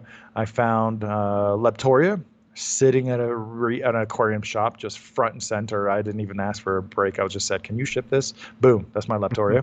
Leptoria is I call it like a super maze brain because it looks way cooler than a Platygyra, which looks cooler than a Paragoniastria. What else did I find? Oh, Tampico Coral Farms had some Pachyceras. Elephant skin actually need more because I think the ones he sent me are really delicate species, but they just happen to be like GFP infected with like green streaks through them. So I'm like, you know what? Boom, give me 3 frags.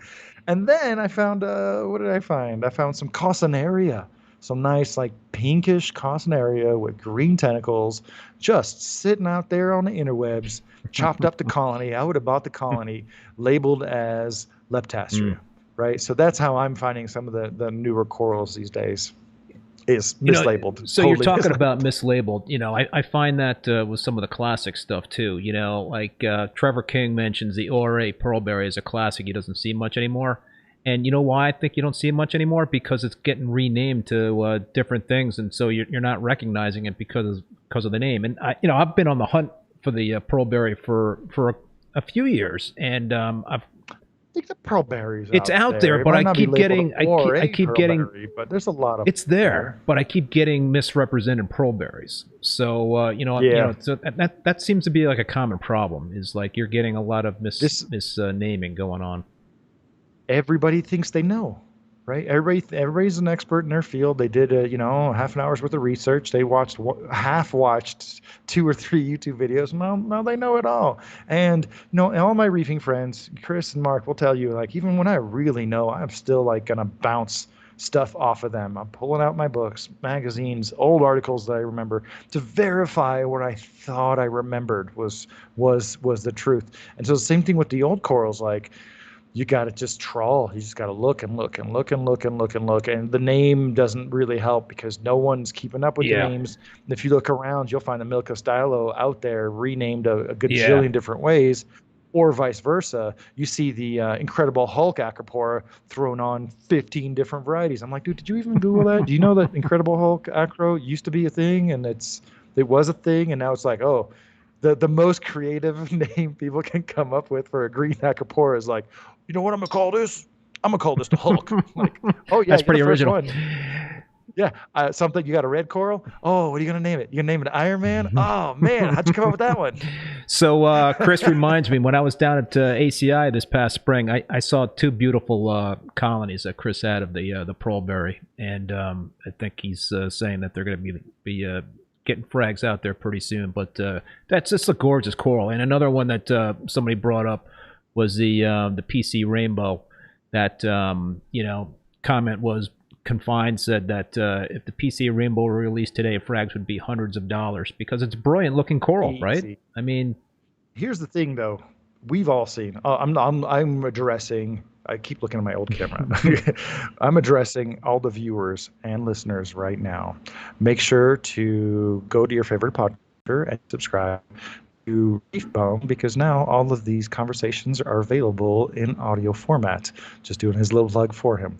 But I want to reach out to everybody. You've all seen a PC rainbow. Like 90% of people participating in this live stream have seen a PC rainbow, right? Maybe dozens, maybe hundreds. How many times have you seen it glowing? Absolutely flawless, right? And so through Reef Therapy with Mark, through conversations with you and then your guests, I hope we can move the needle away from pure acquisition. And it's like, okay, now we all have seeds of the same pumpkin or the same squash. All right, who can grow it out the nicest? Who can grow it out the fastest? Who can give us the most attractive, delicious-looking pumpkin / PC rainbow? And a PC rainbow it's one of those things. Like, yeah, it's super duper common, but dialing in all those colors, super tough. I have a Walt Disney tenuous in like 3 or 4 different tanks. It looks like retina melting in one of them. Really? In another one, it looks so shaggy you can't even tell what it is. In another tank, it looks like a washed-out yellow tenuous. Yeah, I have one. I've got a Walt Disney under halides, and I've got them under LEDs, and it looks a lot better under the LEDs versus the halides. And I've got a home wrecker that looks a lot better under the LEDs versus the halides. And again, I'm running a spectrum that mimics my halides. So go figure in terms of the difference that you see. But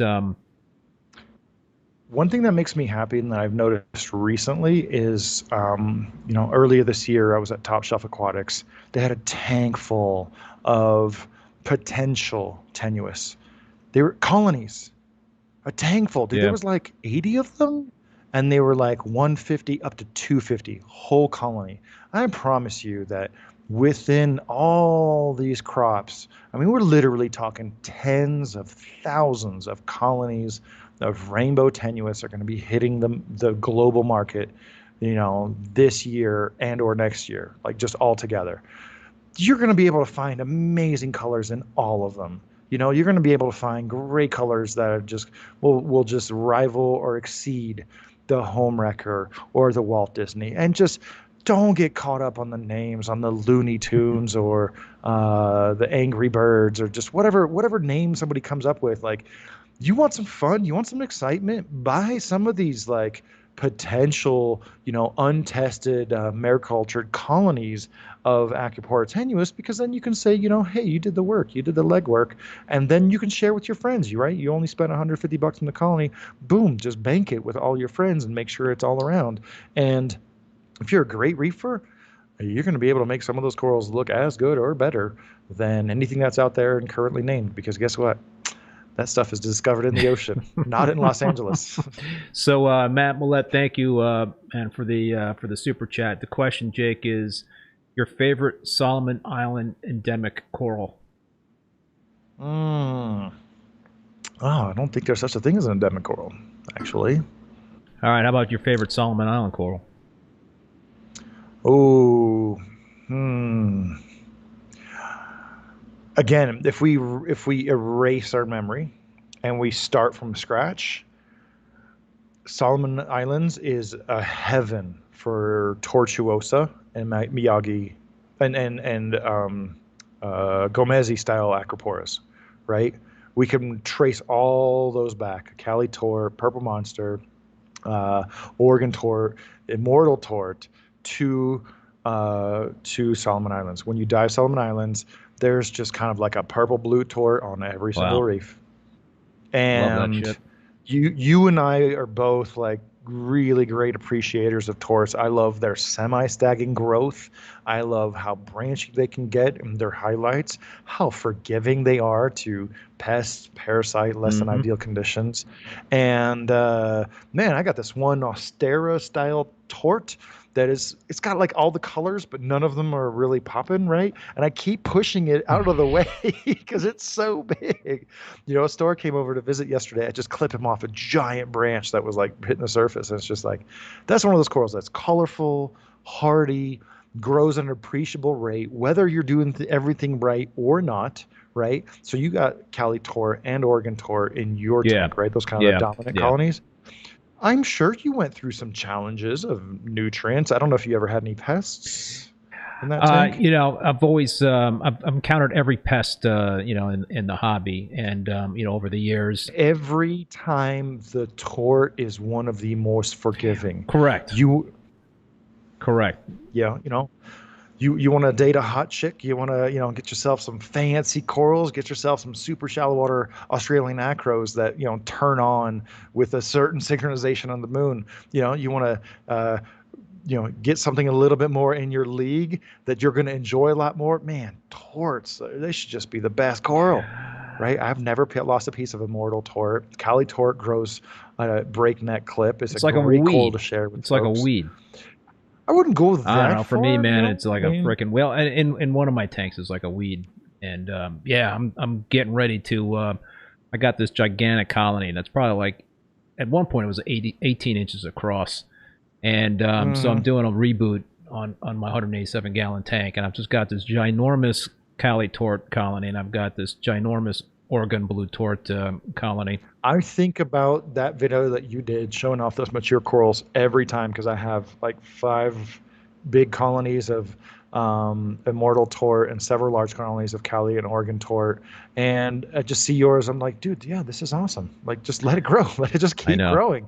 So to answer that question, there really aren't any endemic corals. Like, you can go around and find pretty much every corals, but like certain corals will be locally abundant. But yeah, torts, like any given reef, shallow, midwater, or deeper, you'll see various strains of torts just just killing it. Thank you, Larry and Niranat, if I pronounced that correctly for the super chat. Really appreciate it. The Reef Farmer has an interesting idea. I think it would be really cool to send a 1-inch frag of the same acro to like 10 different channels / farmers, and then 90 days later you compare growth and color. The ultimate coral showdown. Little. Guess what? Bruce Carlson already did that in the mid '90s. It was called the Stony Coral Challenge. You would mail him a letter, right? Because this is before email kind of blew up, or maybe call him. I don't remember exactly. He literally had ads, I think, in Fama. I know my boy Mark will remember this. Mark, you got to meet up with Bruce. He's in your neck of the woods. I want to hear more about this. I remember being like 15 years old and seeing that, like, oh my God, he'll send me some acroporas if I just try to grow them. And I am totally down. I am so down for that. It'd be fun, if the price of entry was 10 frags. Right? So if you had 10 frags of something and I had 10 frags of something and Dan had 10 frags of something, and, we just do that a few times and we all have to put in 10 frags and we all just see, because, if it's just one coral, obviously one person's got to be the winner. But I like the idea of each getting a turn. Like I probably would supply some deep water acros because my speciosa is kind of doing really well, and start giving away to less picky people. Everybody's going to have a good time. Yeah, but no, that'd be great to bring something back like the Stony Coral Challenge that Bruce Carlson championed. Because back in the day, for him, it was just like, can you even grow this coral? Can you even do it? But yeah, I think that'd be a much funner future, a much more exciting aspect of the hobby. Say, you, me, Mark, Than, a handful of others. Don't want to leave out Devin or Melev. We get on a something like stream like this once a month, and we just show off our pictures. That'd be awesome. That'd be so much fun. Yeah, that would be awesome. We gotta get on that, Ed. We gotta kind of figure the logistics out. So, all right, I'm gonna do a little self-serving thing here because Rob upstate New York made a comment. Reef want a tort frag. I think he's talking about me in terms of the Cali tort. Seriously, if anybody is near me in Vermont and wants a huge chunk of the Cali tort and a huge chunk of the Oregon blue tort, hit me up, DM me, email me, or whatever, because that thing's going down. It's going down in about a week. So there's plenty to go around for sure. Mm-hmm. Again, if you have not grown a California tort, you do not have a single reef aquarium stripe. If you can't tell me the different ways that California tort will look under white light versus blue light, man, I don't know what we have to talk about. Dave, thank you very much for that very generous super chat. Great stream. Thank you both. I'm just trying to look over some more of these. Folks, keep putting the comments and the questions in the chat. Jake, are you do you have to go anywhere? Or are we still? Oh no, you know me, man. I'm just warming up. Good thing I got an extra beer on me here. I have to. I came prepared tonight, man. I came even more prepared. I'm drinking some pre-made cocktails because if I was drinking beer, I'd have to pee already. Oh, I wish you didn't mention that because now I'm gonna. You can't break the seal now. No, it's not gonna happen. Let's talk a little bit about coral health. Every now and then. Antibiotics. Yeah. Let's. I've heard every. Oh, sorry. Go ahead. I'm gonna hijack your stream for a moment. What's that place called? Aquabiomics? The Aquabiomics. Yeah. Yes, I've heard a lot of talk about that. People talk about it's the future, this and that. And I'm like, it's got a ton of potential, but man, they need to put some work into it, right? Why is that? Did my tests, when I did my tests and it came back and told me there was no Astorini starfish in my aquarium where the bottom is basically made up of what we call Astorina starfish, I'm like, I get that they're not called Astorinas, but that's your fault, because you didn't pull down the right genetic marker, right? Now we're looking at Aquilonastra. And you know what? It's a little bit lazy to pawn that off into publicly available genetic databases. You really want to fine-tune this for the aquarium hobby. you got to make some of those markers yourself or just go verify them somehow, right?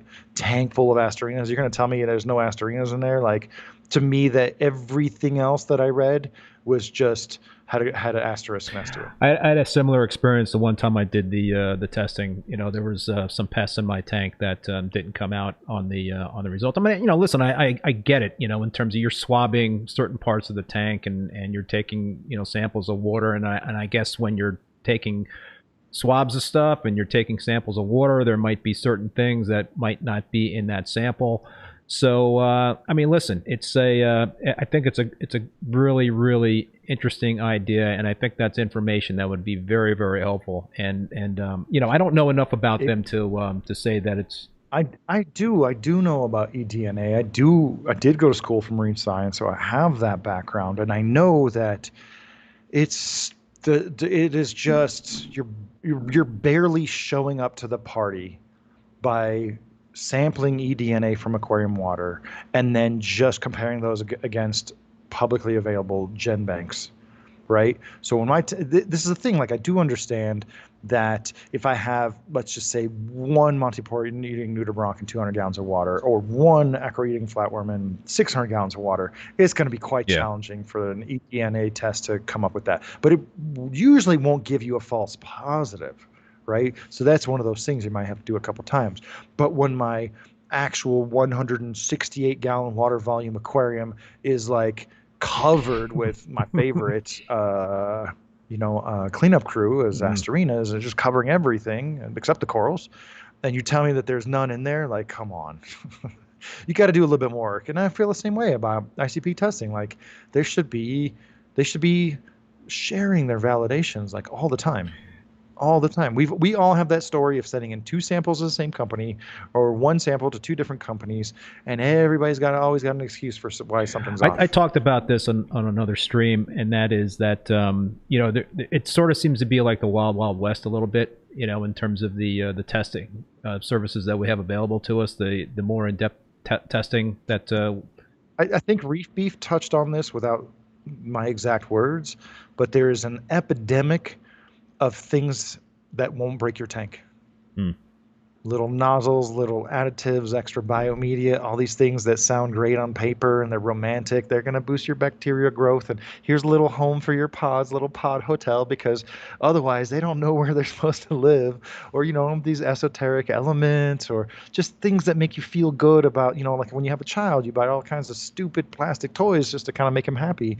And if you're a parent of a reef aquarium, it's kind of, you know, you're at the fish store, you find one little food and one little additive and just a couple words on the label kind of catch your eye. You're like, oh, I'm going to add this to my tank and it's going to make it better. Dude, you know how many products I have here? Every day I just look at them like, nope, not going to do it. Not going to add it. I've done it. I've tried it. And there's a few things that I add that really make a difference. And all these other things give me a little bit of a feel-good factor, you know, but I have to recognize that when I'm looking at my reef tanks and they're looking really great, the best thing to do is nothing. Yeah, for sure. The best thing to do is identify what's going right and watch it coast, because you're not going to ride that peak forever. So what's your protocol? Let's say you have a couple of colonies at RTN, or you get some STN that's going on, and what is kind of like the steps that you would take to help diagnose the issue? I won't diagnose the issue. I don't know what the issue is. We don't know what the issue is. No one knows what the issue is. We have a ton of theories. We have a ton of hypotheses, and me and a small group of friends are just starting to throw antibiotics at the entire reef aquarium. And to our great delight, a lot of it is working. You know, I was kind of set off on this path by some of the coral farmers who deal with enough corals and higher end LPS corals. They would set up a small hospital tank and kind of started with ChemiClean. And man, you'd be surprised. And yes, I know, like, we don't know what we're doing. We absolutely are taking shots in the dark as far as like gram-positive or negative bacterias, or using antibiotics to treat microbes, you know, that aren't bacteria hazel or viruses. Yeah, exactly. Like, we don't know, but I tell you what, man, there's a few different things. Like, I have a coral hospital tank now, right? And it used to be like, if something started going south, what do we all do? We just fragged what we could. Either fragged back the bad and hope that it didn't spread, or frag out some good and try to salvage that, right? Now I take a coral and I throw it in my hospital tank and I nuke it with all kinds of antibiotics. The one I am actually personally not allowed to disclose yet because it's part of a kind of background research group. But goodness gracious, man, I'll just give it a couple hits of that and you're like, how did that stop? In all my reefing experience, I'm like, that coral is a skeleton in 2 days, or should be a skeleton in 2 days. And now I'm looking at it, I'm like, how did that not progress at all? Yeah. Like, I don't even understand it. And so, Chris feels me on this. We're both kind of bound currently to the originator of these protocols. But I mean, I think if you just chemically is what I started with. And I think Julian was doing the baths. And then Chris was doing the overnight baths because he had too much work to, just sit there and look after a coral for a while. And then I started just leaving the corals in the hospital tank. No water changes, no carbon, no nothing, really low light. And you're like, how is that coral still alive? And then out of necessity, when a coral was like fully encrusted on, like a really precious coral or something I've been growing for a really long time, was encrusted, and it just all of a sudden it started showing me the signs like, hey, something is hitting this coral. I got up the bravery to just treat the entire aquarium with antibiotics. Always add a lot of aeration. That is super duper duper key. Not a protein skimmer, actual pressurized air that is noisy and annoying and in the way, makes salt spray everywhere. That, and I don't have a lot of detritus because we already covered that. And I don't have a sand bed that's storing all the stuff that's going to react with antibiotics. Oh, my porous God, rock, man. It's a game changer. Absolutely. Hopefully, Julian and Chris and I can come up on here when we've been unbound by, this information we've been given. Yeah. But yeah, in the future, instead of adding bacteria, I think we're literally going to be adding antibiotics. You'd think that would be so shocking to the tank. And I started so carefully and nervously. What about folks adding bleach? That's something. Oh, that's a Bob Stark. That's a Bob Stark. Let him have ESV. that one. I would never ever attempt to do that, but he thinks that's like the best thing since sliced bread. I think if you have a tank with a few corals that are super established in the aquarium hobby, you're probably never going to come across any problems. If you are pushing the boundary, getting new strains and lots of different corals all the time, you're bringing in zoanthids and shrooms and euphyllias and acros and other assorted stony corals, man, you are just, every one is a vector for something the other coral doesn't like. I would say probably the most relatable one is going to be torch corals. We all know, like, you can do nothing to your tank, leave it alone, everything's fine, everything's happy, thriving. One day you look in the tank, it's not necessarily brown jelly, but you just lost a polyp. It's just gone. Nothing stung it because it's been growing in that spot forever. We know this, and right. So some of these protocols that we're doing is just like almost periodical, where it's like, all right, everything looks pretty good. Let me just hit it with a little shake and bake. And for me, the only way I can tell that I actually dosed it is, whatever small amount of red slime is gone. And then it's not a week, it's not 2 weeks, it's 10 days for me. 10 days later, all of the corals just look 10 to 20% puffier in a very interesting way. I wish there was kind of a more naturalistic approach to bolster up the beneficial bacteria and, switch that up. Dude, man, we're talking about 15 to 30 different PhD dissertations on the microbial populations of what's living on and inside the coral, right? We ain't got time for that. Right? We're going to start shooting in the dark and seeing what happens. Do you believe that there's certain corals in your systems that act as canary in coal mines? Like, for me, it seems like Montipore are always kind of like an indicator of some sort of larger issue, whether it's encrusting Montes or stylophores. It seems like those corals for me will start acting up before I would see it, in other corals. Do you have a, certain types of corals that are indicators of trouble for you? There is no simple answer, right? Now, none of these questions have a single answer, right? Montipore is very responsive to things that happen in your aquarium. Particularly, you can almost use it as a magnesium test. If your magnesium's too low, you're just not going to have happy Montes. knock on wood, I am not having any of these challenges. The issues that we face with true euphilia, glabrescens, torch corals, I think that's mostly specific to them, right? So what if they're pissed off? That doesn't mean the whole tank's pissed off. I would say for me a little bit more, I would say Ghanies. Hmm. I would Wow. say Ghanies because they open up a lot or they don't. Or they open up a lot on one side or they don't. Or they start peeling in one spot but not the rest. And I feel like they're a little bit more the canaries. I'm talking about Goniopora because Alveopora, it looks the same. Is a totally different animal. It is basically an acroporid as of right now. It's basically a long polyp monopora. But yeah, I think Gonioporas, they talk to me a little bit more. I would say leather Hmm. corals, they talk to me a little bit more. I see a little bit more feedback just kind of looking at them. Nutrients bottom out. I will see it on the sarcophyton and other soft corals, true soft corals, before other things start speaking up. Do you think it makes sense or it's worthwhile to dose bacteria as kind of like a prophylactic to make sure that you don't run into issues with your tank in terms of RTN and STN? Do you think bacteria dosing could help kind of nip that sort of thing in the bud? I am confident that there is some bacteria that you could add to your aquarium that is going to achieve what you're describing.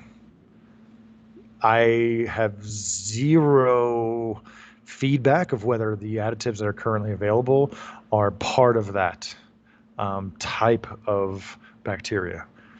For me, it's been the opposite. It's been dosing antibiotics to the Hmm. whole aquarium. I have a hospital tank that I keep saving coral after coral after coral.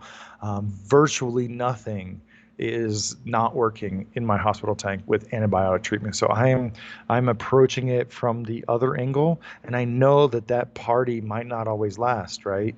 If I keep doing this all the time and exposing the general biology of my aquariums to certain strains of antibiotics, I might get some resistant stuff. I'm not there yet. But seeing what I'm seeing now, like this is definitely the route for me. And like I said, we're looking at a couple dozen PhD dissertations to try to tease apart.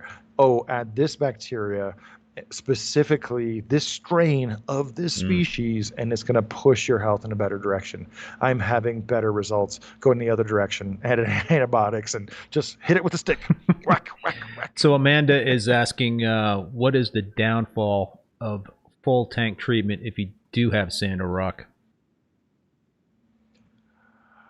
If you have an old tank with a ton of detritus and a deep sand bed and just like tons of just biology going on everywhere, I mean, even your sponges, right? You're not talking about the sponge, you're talking about the copepods on the sponge, you're talking about bacteria in the sponge, you're talking about all kinds of, we're just talking about a little sponge, right? And if you have like this deep, layered, thick biology, if any of those things start not liking it, like say, sponge is fine with the antibiotics and the protists are fine with the antibiotics, but then you have a little bit of bacteria inside the sponge and that starts to die, it starts to consume a little oxygen, and then suddenly there's not enough oxygen for the copepods that also live in the sponge, and then they start to die, and then they consume oxygen because they're rotting on top of the bacteria, and then that kills the sponge, and then you multiply that across every nook and cranny of your rock and your sump and your overflow box in your sand, you got a tank crash. That's not a good thing. Right. So and thankfully my tanks are just limited biology and still have tons and tons of stuff. And I fight sponges all the time. I don't see any problems, but aeration, you need a stupid, like absurd amount of aeration to feel comfortable about it. I've done it with a little bit of aeration. I've done it with a ton of aeration. I'm telling you, like, I don't see any problems. No problems. Hit it with ChemiClean, and a lot of problems go away. I don't know, man. I've had That's not going to solve fundamental problems. So if your salinity's out of your whack, or if you see something precipitated or caused by improper mineral balance, or improper nutrients, or salinity, or high temperature, that's not going to help, right? You have to have all those other things unlocked, have eliminated all those factors before you proceed forward and say, okay, I have a a discrete biological challenge. I've used ChemiClean several times, to help with cyano, and I'll be honest with you, it scares the crap out of me because I just don't know, and we've talked about this in terms of like having that kind of information in terms of what certain things that you do to your tank, what kind of impact that has on the good guy versus the bad guy bacteria. So that unknown scares me, It should. Yeah. It should. Everyone, even entertaining what I'm talking about, should approach it very carefully. You got a nano tank, you start there, even if you don't have cyano, right? And make sure you're doing it right. But I'll tell you what, on my shallow water tanks that have tons of surface agitation, I turn off the skimmer and I put a stupid amount of pressurized air in one of the compartments, and I sleep like a baby. I don't even consider looking at the tank the next day is like, oh, is it all right? No, because we're always siphoning to try this out. And I don't really treat ChemiClean for cyano, except very recently in my makeshift little saltwater pond. Gotcha. All right, a couple more questions. Miguel M. And this is a question I think that was directed at me, but I don't have an answer to this, so maybe Jake, you can help out. Says ReefBum, have you noticed coral consuming fluoride? I have a couple of frog spawn that seem to react poorly when fluoride is low. I was not aware of a coral needing or consuming fluoride. Do you have any experience with fluoride? I have a bottle of fluoride. I can tell you, I have seen a ton of dope reef tanks over 20-something years. I've never seen a reef tank made or broken by it. Almost virtually no one should be playing with fluoride, and that goes to me. And I have a bottle of it, and I play with it for a minute, and then I set it down, and I'm like, nope. Not until we understand a lot more of it, right? So you can get a lot of these esoteric trace elements, but show me, like I have every color you want, and every kind of coral you want, right?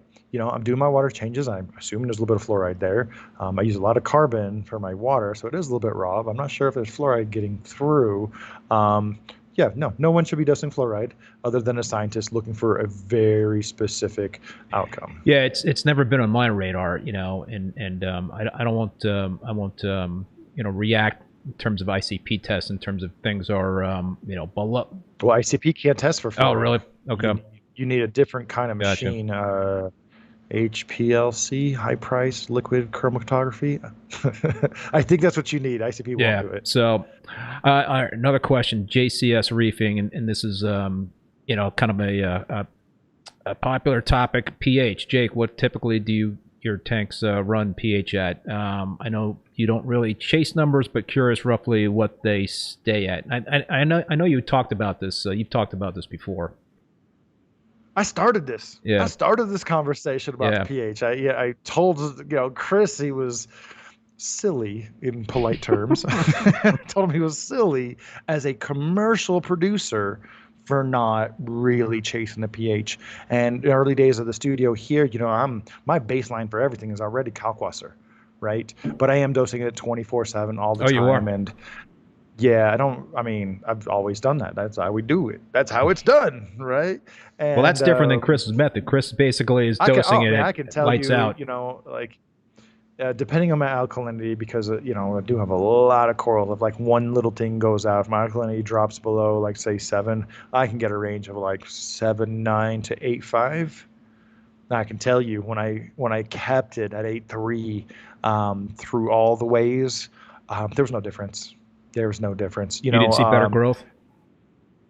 Dude, my corals are growing out of the water. I'm giving away corals just like you. Like, I don't need that crazy growth. If you're a commercial producer where, having an average or a daily of 8.2 is going to be, 10% less coral growth than 8.3, yeah, man, go chase that 8.3 and keep it flat and keep it going. But I think it's like driving a car really fast. Yeah, you're going to get there faster, but you're more likely to swerve off the road. I'm not kidding. This is a really, really important one. Yeah. Like, virtually no one who isn't Chris Meckley or Than or Jim Gittner or, Top Shelf Aquatics should be chasing pH, right? Their bottom line depends on it. Like, all other things being equal, your corals will grow fast enough, right? In some ways, like, if you grow your corals that fast, you have to replenish that much more calcium, that much more alkalinity or buffer, that much more trace elements, and then you got to cut up your corals sooner, right? If you're looking at, if you want a nice reef display, maybe you boost it a little bit and you get your corals to where you want them, and then you actually intentionally reduce your pH because you don't want to go hack up your prized masterpiece, any sooner than you have to. Yeah, I hear you. I mean, I keep my pH, for both tanks in the 8.3 to 8.5 range, and I get really, really good growth. But it's a blessing and it's a curse because, like you said, you have to do a lot more pruning, when you kind of get that rapid growth. Here's the thing. I don't want to plug too much, but Mark and I had an awesome conversation about coral coloration. Yeah, I saw that. And basically, we just swerved and said, screw coral coloration. It's coral health. You don't get colorful corals without healthy corals. I can tell you that, down to a certain level, pH does not really affect coral health. It affects coral growth. But you can't show me a coral exposed to, very acidic water, and I can tell you, oh yeah, that coral's been grown in acidified water, right? It's hard to see that. That doesn't really affect coral health. It's literally just tempo. It's just speed. For sure, some fast-growing SPS corals are going to look better when they have faster growth and more tips. But like I said, the trade-off, unless you're a commercial coral producer, I don't even care anymore. I went there and I was so stoked to hit 8.5 for a long time, but because I have to dose so much kalkwasser, I'm like, I have to replenish my kalkwasser once a month. Yeah, I'm going through kalkwasser like it's nobody's business. I've got 2 30-gallon drums of kalkwasser for each of my systems. Each of my systems are like 350 to 400 gallons, and I'm going through like a 30-gallon drum in like a couple of weeks. So it's like the primary method for me is kalkwasser, and then the calcium reactors are like just kind of kicking on whenever they're needed. But listen, kalkwasser is an old tried and true method, right? It's the first method. It's the founding method. That's why for me it's not the only way I do things, right? So I have 5 kalkwasser reactors. They're all being automatically fed by Ecotech Marine Versus that have been running nonstop since late 2019. Yes, we have to change out the tubing. I have an air stone in the feed reservoir to drive out the CO2 that's just locked in our tap water. That was a fun trick to figure out what was wrong with there. Because when I was filling them up manually, right, it was splashing all that out. And then when I put it to auto, I was just like, man, what's happening in my calc reactors? They're all getting stuck. And then I checked the pH before and after, just putting an air stone in it. And it was like, oh, holy crap, I got a 0.5 range of pH in my reservoir feeding the calc reactors with and without air stone. So now I have a dedicated air pump to degas the water that's feeding them. But yeah, just nonstop dripping. One thing I do love about calc reactors, they don't break. They slow down, they clog up, they drip a little bit less, but they have to be really ignored to like completely break. And I was talking to another reefer not too long ago who was local to me, who was dosing 200 mLs of calc. I'm like, dude, you might as well spit in the tank. After chewing a Tums, you'll have more effect, right? Chew a Tums, spit in the tank, that's more effect than 200 mLs. Like, don't be shy. Like, lime water is a pH of 12.4, but it's not like adding an additive. It's literally very watery lime water, right? So you can actually add, as long as it's gradual and constant, you can add a lot of kalkwasser, easily easily a liter per 100 gallons per day, like depending on where you're at. That's a founding, that's a starting. My 600 gallon system gets 20 liters per day. Well, all right, a couple of Reef Builder studio questions here. I can't remember who asked this question way back earlier in the stream, but if somebody's visiting Colorado, can they get a tour of the studio? I take that one on a case by case, just because on any given day, like I might just be twiddling my thumbs and just enjoying how the corals look, and I want to have some visitors. And other times we're just like swamped and like 3 videos on the docket for the next few days. So like I really have to take those as they come. For the locals, I do kind of have an open house. Cool. I've had it once or twice ever. And then for the local professionals, we also have like a local Facebook group, Colorado Aquarium Professionals. And we've had like 1 or 2 meetings here. But I'm trying to find that balance between never and always. You know what I mean? Chris Hansen's wondering if he can potentially get his hands on one of those immortal tort frags. The best place to get some immortal tort is tell your store to place an order with ACI, because he is farming them, pest free. And for me, man, if you're standing right next to me and we're having a drink, boom, here you go, have it. Like I don't care. Like that's not what I'm here. I'm not here to sell corals. But he, that's what he does. He grows the corals. He farms the corals. So if you want a well processed, vetted out piece of immortal tort, tell your store to place an order with ACI. It doesn't have to be that much, right? A few $100s will give you several dozen frags, not just of immortal tort. That's probably the best way. I did drop off like seven immortal torts at Aquatic Art in Highlands Ranch, Colorado. And I feel like in the long term, more to satisfy people, because if I was them, I would want these corals that I see and hear stories about. I'd want them to be readily available. So I'm thinking I'll just periodically just send a whole box of stuff to Top Shelf Aquatics, and then they can ship it out, right? Because you ship out corals, and it's not about the money, it's just about the time. And like when my corals are in the mail, man, I am like nervous. It is nerve-wracking. And the overnight shippers are dropping more balls these days, from what I'm finding. It doesn't matter who you go with. It doesn't matter, unless you send a personal armed guard to whatever location. It's just, you never know when it's going to happen. So for me, it's just a little bit easier and less stressful to just send one big box to some other retailer, and I won't. The price will be just whatever. It'll be a whatever price. They will never have a bling bling price, right? I want my personal corals to be in as many hands as possible. Like that's the fun part. And going to see other people's things. I remember back in the day, there's a few communities that I moved to, and I had the most corals at the time, and I shared my zoanthids and my first green cap. I mean, rewind the clock to when a cap was hard to find.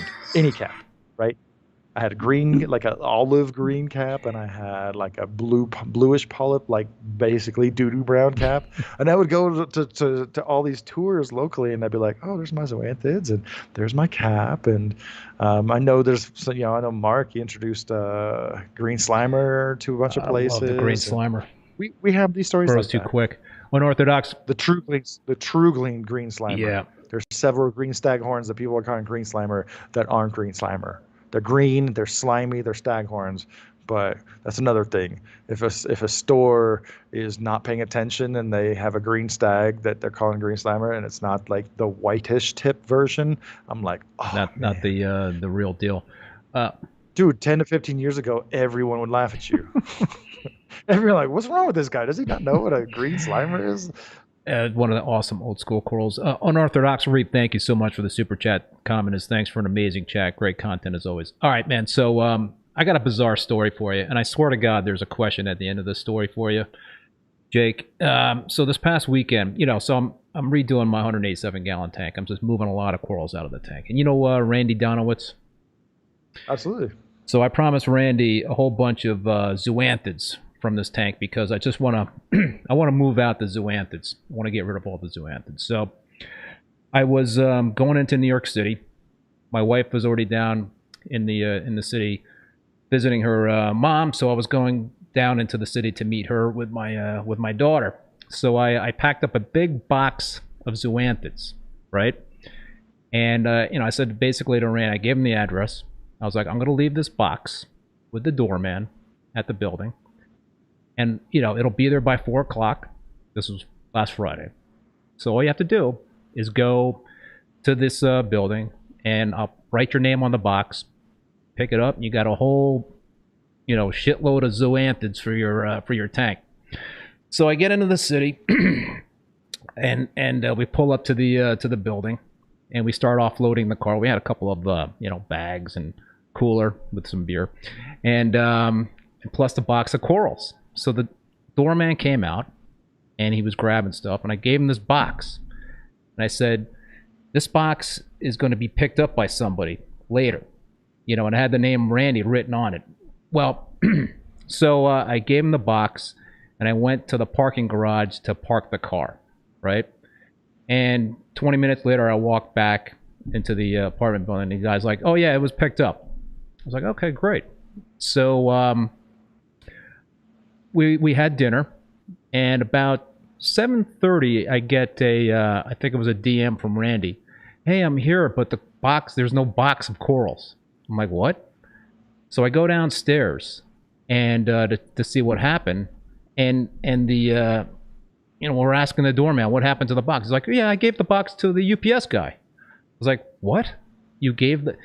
This is a box I received some fish, earlier that week from a vendor out in California, and it was sent to me via UPS overnight.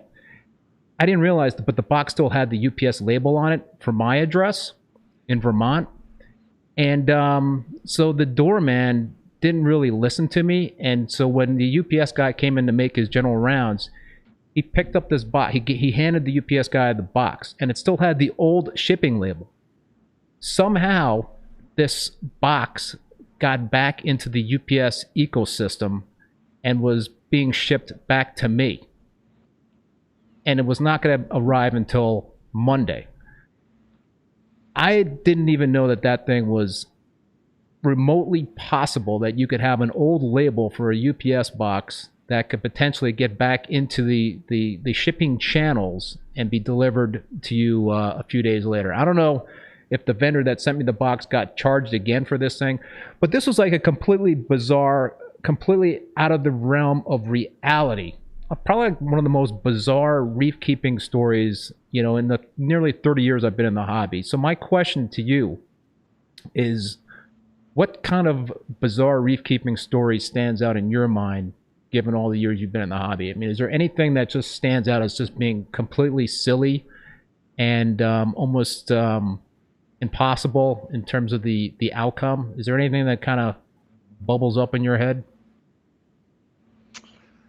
I would have to say I have been flabbergasted by the disappearance or reappearance of some anemones.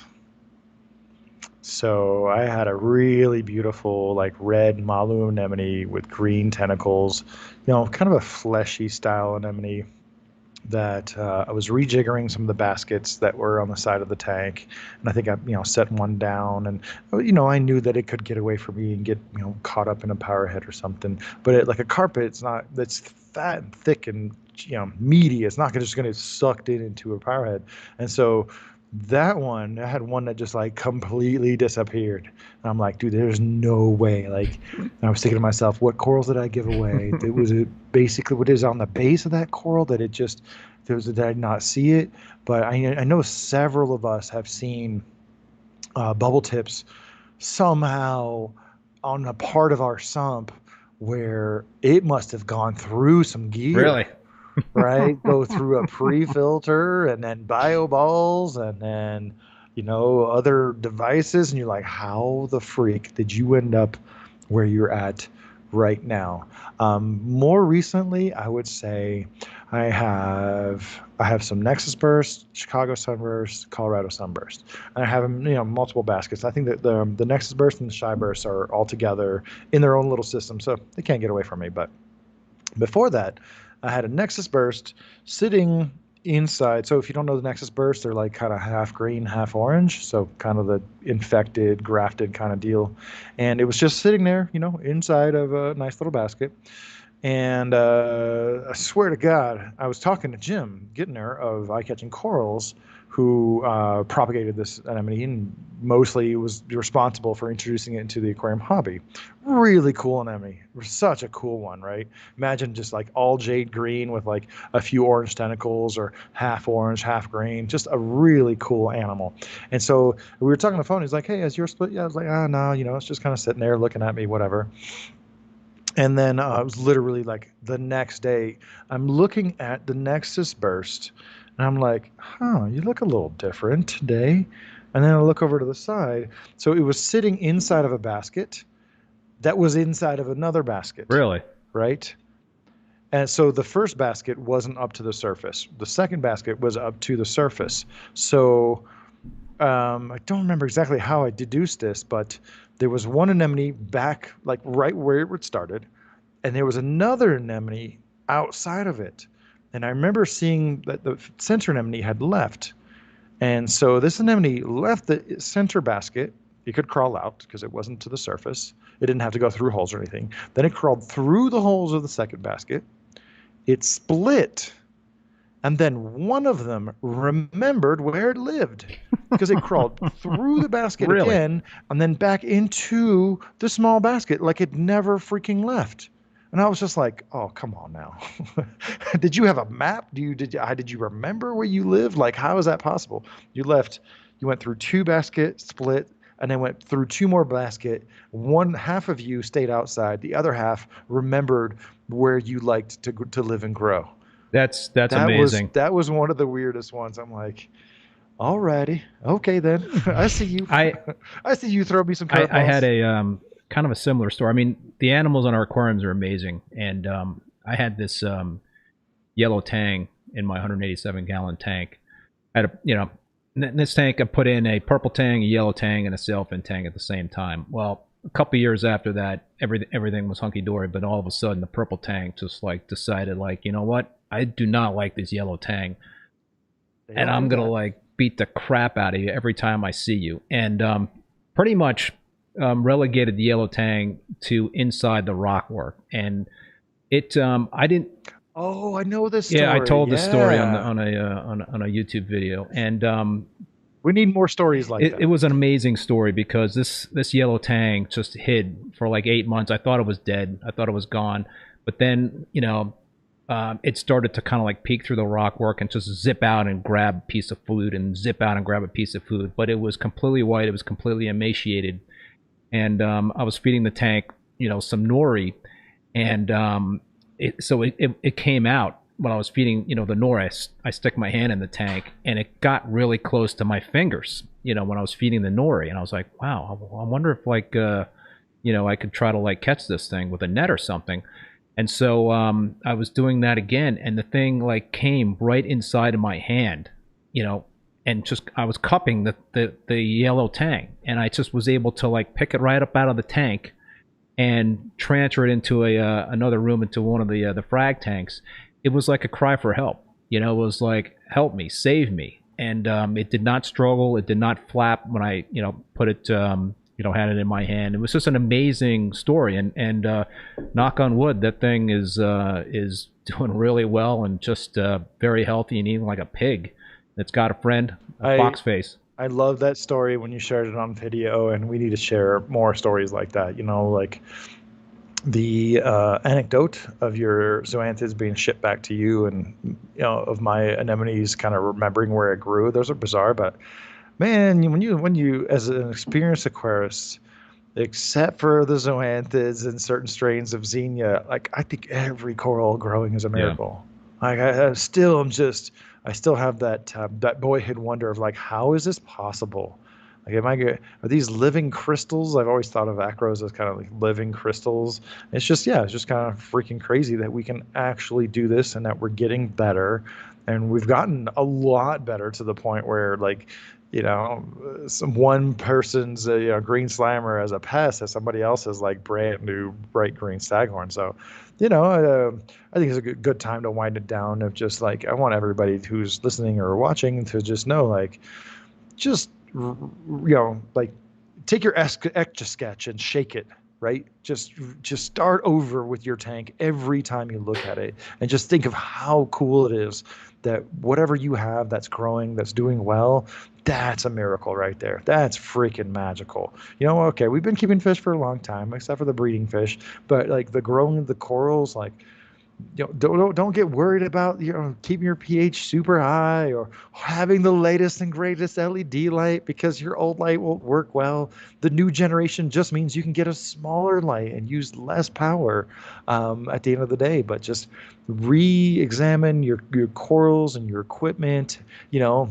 Magnetically coupled water pumps, controllable LED lights, crazy protein skimmers. Like, we have such a good time in the aquarium hobby, and, content creators like yourself and me, just, and many, many, many others are just helping tell the stories like your yellow tang, of just these really intimate moments that we have. But if you look really closely, I think you can find a lot more stories like that. Everyone can find those kinds of stories within their aquariums. Well, on that note, dude, I think we're gonna we'll put a wrap on this. So I want to thank you, man, very much for coming on again and chatting. I really enjoy these chats, Jake, and I think everybody in the chat and watching on at home in the stream is enjoying it well, and hopefully got a lot out of it. I think there was a lot of great information that we talked about.